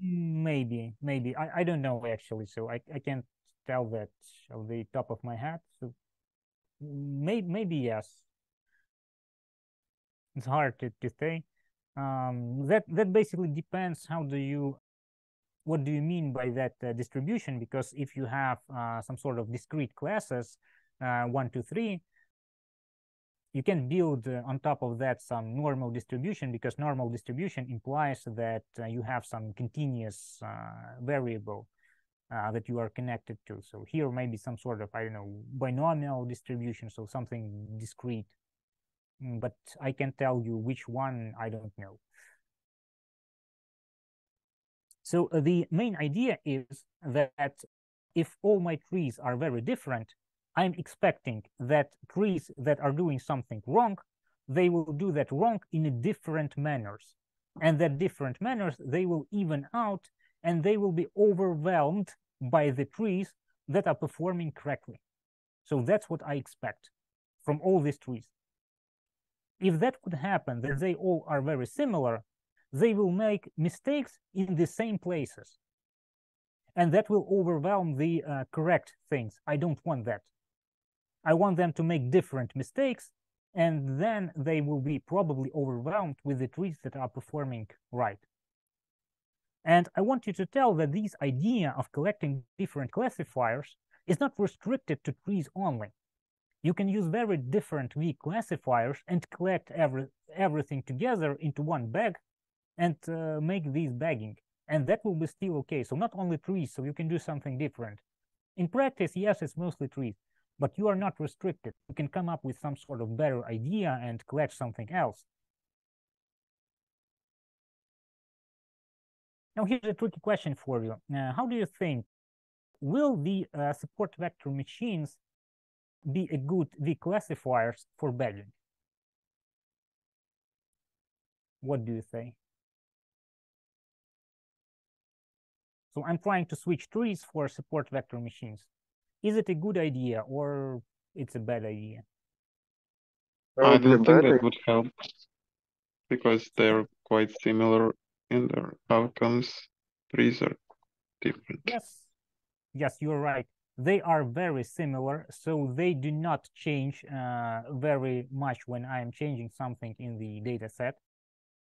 So it's a very bad idea to use them for bagging, because they will be very similar, and if one of them does error in some place, probably all the rest will do the same error in the same place. And of course, the results of voting wouldn't give me anything interesting out of there. So I want my classifiers, my weak classifiers, to be as different as possible. Maybe you will want to collect a decision tree with a support vector machine, with a, I don't know, bias classifier, with something else, and so on. So that may be more or less good idea in a sense that they are quite different, and you may expect that they will make different mistakes in the places where they perform bad. And here we use the fact that instability of trees, that's quite a bad property. We don't want that from a classifier, but here we use it to our advantage. It's a very interesting idea to use to our advantage the fact that our classifier is unstable. Here is an example of a bagging classifier. What can we get from that? So here is a tree. You see these yellow things in here. They designate the part of the data set I have used to train my classifier. So remember, bagging, it's bootstrapping plus aggregating. So I'm bootstrapping my data set and I'm aggregating my classifiers. So here I have bootstrapped something, I have trained my classifier, here is the example of the tree, and I have accuracy 65%. I am doing that once again. So nothing interesting happens to accuracy. 65%, so that's stable as it can be. Now I'm collecting all these trees. So I have performed this training, and now I'm performing this step of the aggregating. I'm taking them all into one big bag. And what do I get? 94%. So it's really nice. From the very weak classifiers with the accuracy of 65% only, I have 95%. And here is the example how it classifies the points. And here you see all the trees overlaid one over another. So you can see that we had very different trees. These are regions overlapping. And when we have collected all these trees, we performed that voting. So I'm voting with the trees and I'm getting these sort of regions.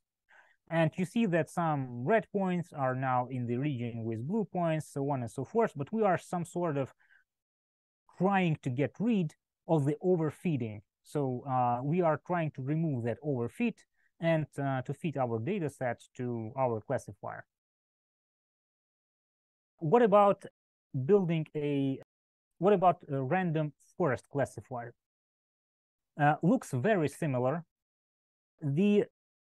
The only difference is that we don't just bootstrap our data points, but we are using only part of our features.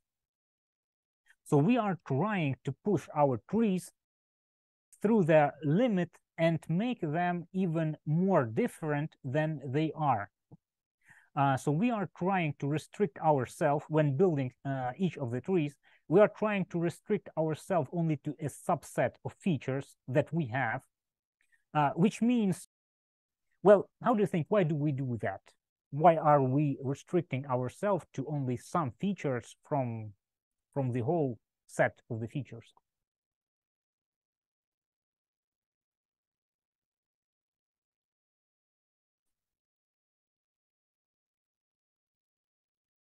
So the general philosophical idea to get very different trees, how can that help us to get that different trees?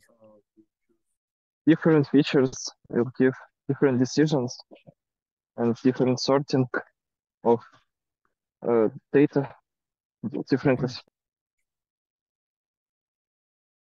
Let's consider it this way. Suppose you have one feature that gives you a very nice splitting. What will happen?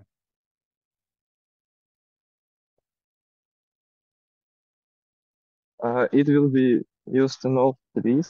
So, yes, probably all the trees will like start from that feature or something like that. So if you have one feature that splits very nicely your data set, all your trees will start with that feature.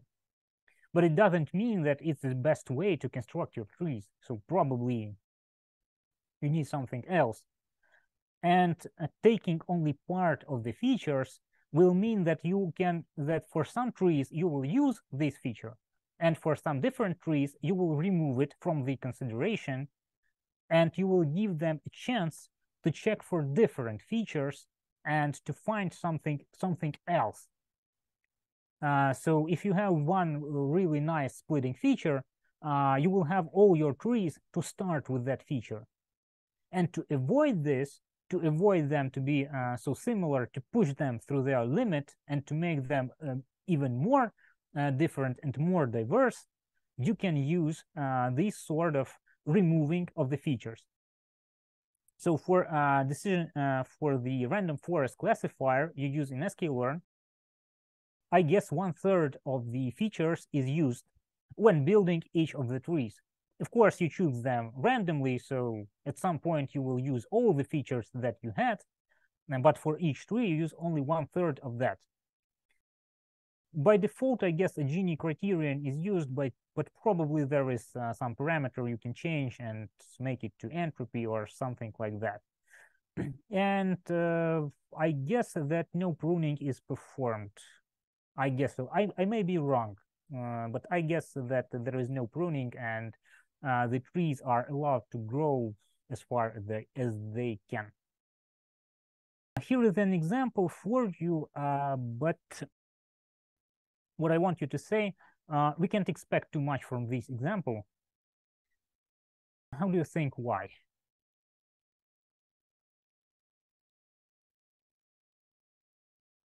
How many features can I grow for you in this sort of two features. Yeah, so two features only. And if we have two features, it's not very meaningful operation to make some sort of subset of that features.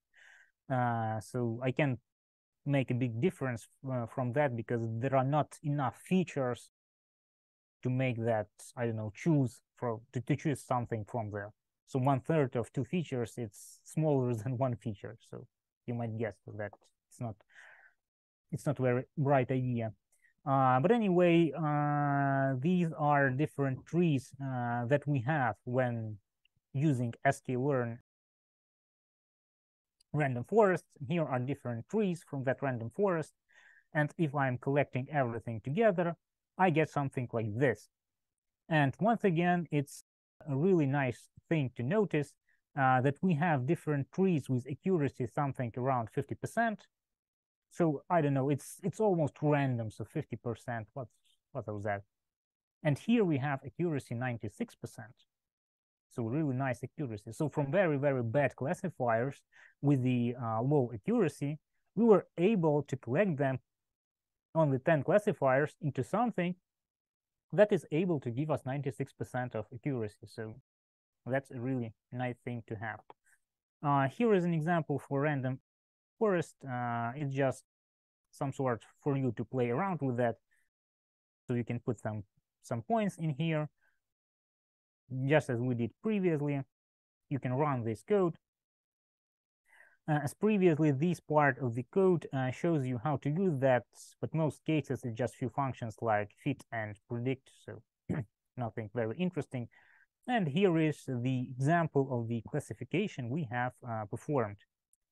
And now if I move some data point in here a little bit, you can see that nothing has changed very drastically. So yeah, there are some changes, but not like so large as we had for our trees. Okay, so this was the example of bagging. So what we were doing, we were just training some weak classifiers. We were like trying to make them as diverse as possible. And then we were collecting them into one big bag and letting them to vote for the correct result. And this works quite, let's say, nicely in some cases. But we can do something else. There can be some different ideas that we may employ when we want to collect some big classifiers into something new, into some new aggregate. And here is an example of such aggregation. It's called Ada Boost. It was first published, I guess, in 1997. Here is the link to the article on Ada Boost. And I want you to tell a little bit about this algorithm. So the main idea, if we, for a moment, we forget about this formulae, just the bare idea, is the fact that when I'm training a classifier on my data set, I can train that. I can put my data set through that classifier, and I can look where it performs good and where it performs bad. And I can instantly get an idea. Okay, what if I will take this information and I will train the next classifier to pay more attention to the data points where that the first one was missing. So he was doing some errors on the data points, and I'm thinking, well, maybe I can some sort take these data points and train the next classifier and somehow make him to pay more attention to these data points so that I will have a classifier that classifies them more correctly. And then I will take his errors, put it into the next classifier, so on and so forth. And so I get some sort of chain of the classifiers, and each of them I am training, taking into account the errors that the previous classifiers had made.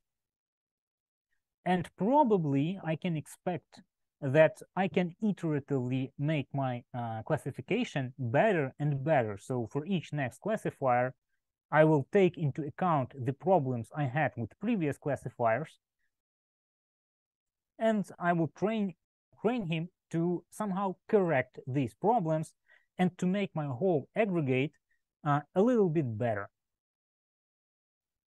Okay, so here, this was the general idea. It looks, I guess, quite intuitive, so nothing really complicated in here. What about its like practical realization?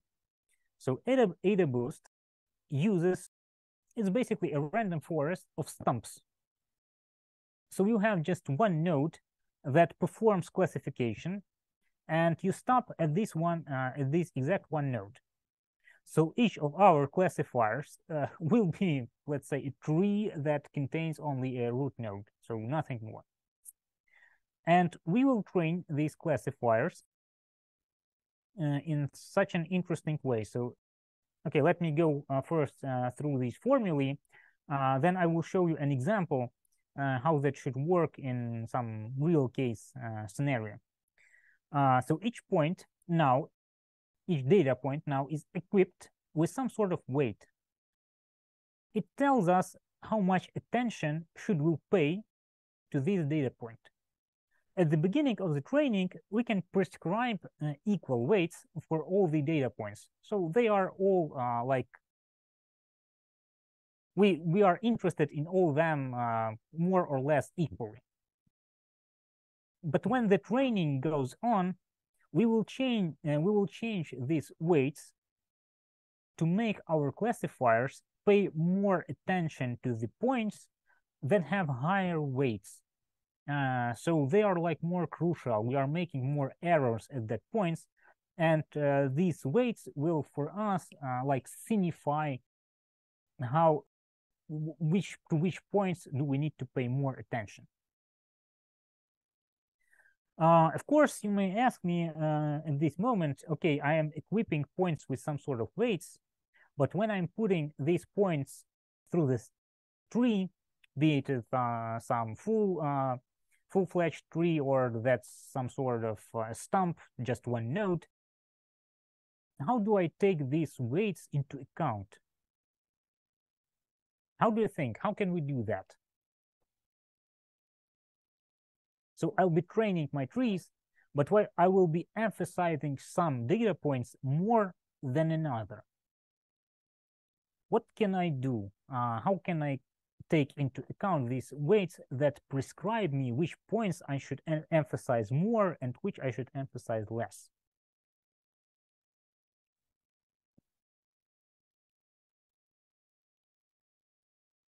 Any idea?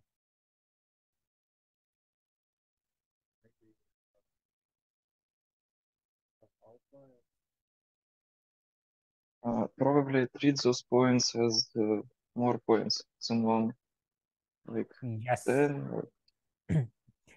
Absolutely correct. So these weights, we can interpret them as the probabilities to sample our points from the whole data set. So I can perform a bootstrapping. I will sample points. I'm sampling them with return. So I can sample if I have a very large weight compared to the other points. It will be highly probable that I will sample that point more times than any other. So I'm sampling some points just one time. Some points I'm not sampling at all, and some points I'm sampling, I don't know, 10 times or 100 times. That depends on these weights. So yes, you are absolutely correct. So we will be performing all that bootstrapping, and we will sample points from our data set with the probability that is equal to these weights, and the bigger is the weight, the bigger number will be the bigger number of times we will sample one point from that data set. That's really nice.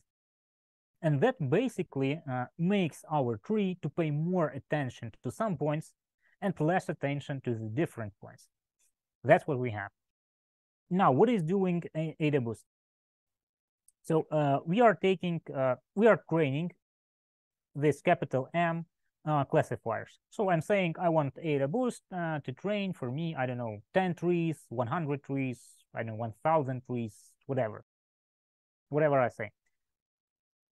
I am training my tree on each step M. I am training a tree with taking all these weights into account.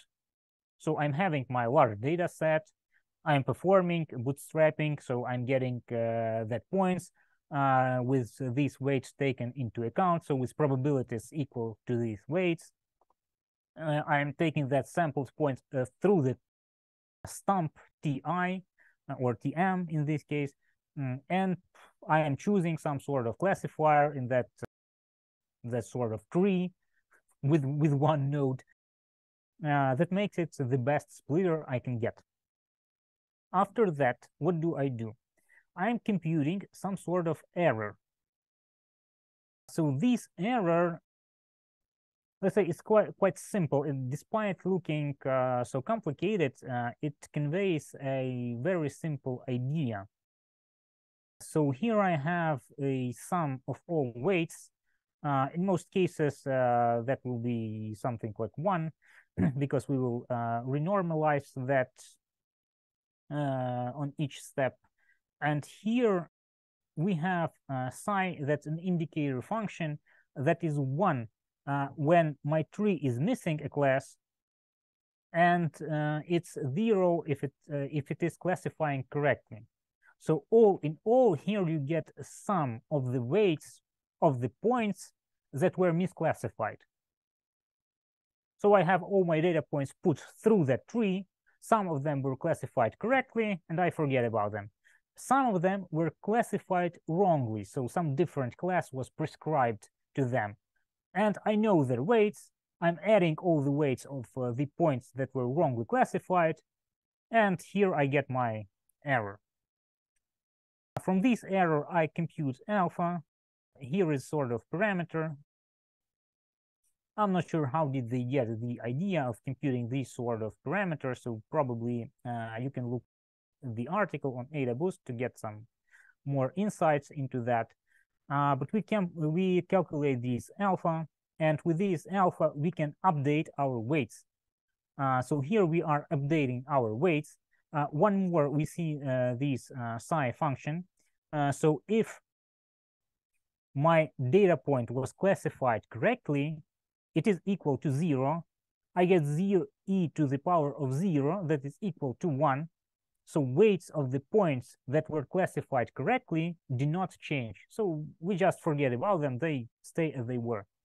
The points that were misclassified, it changes with the factor of e to the alpha of m.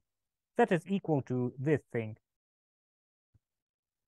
You can somehow simplify this expression. So you see that e to the power of logarithm, it's you are removing this logarithm and e and so on. So you can simplify that. Anyway, when you do this update, after the update, you renormalize wi so that once again they are summed to 1. You want that because on the previous step we were using wi to sample our points from the data set, and it was very convenient when we could interpret that as the probability of sampling some point. So it's really nice if we get a sum equal to 1. And we are performing this iteration before up to the point when we build capital M of trees or stumps, if you wish. Now we have everything that this will give us a trained classifier. Now we should use this classifier somehow. How do we use that? We perform voting for some class.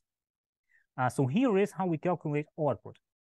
Looks complicated, but really simple idea behind this thing. So argmax with respect to k, it means that I'm searching the class k that will maximize for me this sort of expression. So this sort of expression is some sort of like voting. So in previous examples, if I was just counting the number of trees that vote for class k, I was just finding the class k for which voted the maximum number of trees. Here I'm doing almost the same, but I'm multiplying each vote, I'm multiplying vote of each tree by the factor of alpha m. So that gives me some weight to the vote of each tree. So they are not equally, so their votes, they are not equal, but they are weighted with this alpha I. So at the end of the day, I get the total amount of votes for class k equals 1, for k equals 2, k equals 3, so on and so forth. And I choose from them the biggest number I can get. And that will be the result of my classification. So here is the algorithm of AdaBoost. It may be a bit complicated. Let's check some sort of example I have here for you. And let's try to perform AdaBoost on this example. This is the same data set we had at the beginning of the lecture. So once again, I'm trying to make a very hard decision. Do I go for a walk or not? I'm checking outlook, temperature, humidity, and wind. And what do I get? The first step, I'm equipping my points with the weight W. So this is the first step. and I'm just prescribing to them equal probabilities. I'm creating the first stump with choosing the best feature, so on and so forth. So outlook is the best feature as expected, and I'm classifying my points. In this case, I'm building a binary tree, so I can't make splitting into 3 nodes. I'm doing just splitting into 2 nodes, so 2 of the subclasses are in 1 node. Here you see when it classifies correctly with the green color, and when it classifies wrong with the red color. So that's more or less okay. Now I am adding what did I get good and what did I get bad into the table. So these are check marks for correctly classified things, and I'm updating my weights. So here I have updated them, and you see that I have more weight to the points that were wrongly classified. Now I can perform one more step of training. I'm creating one more stump. In this case, I see that humidity is better. Please note, I'm training on the same data set. If I was doing that just for the tree, I will get, once again, I will get outlook if I was without these weights. But when I'm applying these weights, it rebalances my data set, and now humidity is better. And I'm doing that for the last time, and I have this result. And please note that this is the overall result. It just makes 2 mistakes. The aggregated classifier, despite the fact that accuracy of each of these subclassifiers is quite low. Here I have 4 mistakes, 4 mistakes. Here I have a whole bunch of mistakes. But they all together give me a very nice classifier that makes not so much mistakes. So that's what I have. Okay. With that being said, here are some more complicated algorithms from sklearn, SEMI, and SEMI-R. Not getting to that. You can do some more things with random forest classifiers, like imputation of missing data or something like that. I'm not going through that things as we have no time. Here was just some sort of example for classification of NIST data set. So you can train your random forest and make him classify numbers, so recognize these numbers and more or less correctly classify them. If you wish, we have in your workbook the same example, but you need to write the code for training, and visualization you have there for you. Okay, so all in all, so we have a summary on this random forest. So both training and predictions are very fast. So it's really nice. The multiple trees, they allow for a probabilistic classification. So a majority vote among estimators gives an estimate of the probability. So it's really good. You can get that from sklearn by predict-proba method. And the non-parametric model is extremely flexible, and thus can perform well on tasks that are underfit by other estimators. So that's really good. And it has much less overfit that you have on trees. On the side of disadvantages, it's a bit harder to interpret the result of the aggregated classifier than the interpretation of the simple tree. Okay. Maybe you have some questions or comments, I guess, as we are running out of time, but anyway, maybe there is something someone wants to add. I guess no, then... I have one question. Yes, but please. it's a little bit strange. Can we use trees and random forests for time series data? Can we modify it somehow to get okay or good result? Maybe yes. I saw some methods of working with time series when you are basically converting your time series into points in the multidimensional space. So you are like working with some sort of window, and you are transforming your parts of your time series into the data points in the multidimensional space. So at least you can do this thing and then apply a random forest or a tree on top of that. I saw that in cases when people are more concerned with so-called topological data analysis. So they are creating these points and then starting some sort of topology of the manifold these points should lie on. But probably you can do that with trees. Maybe there are some different methods.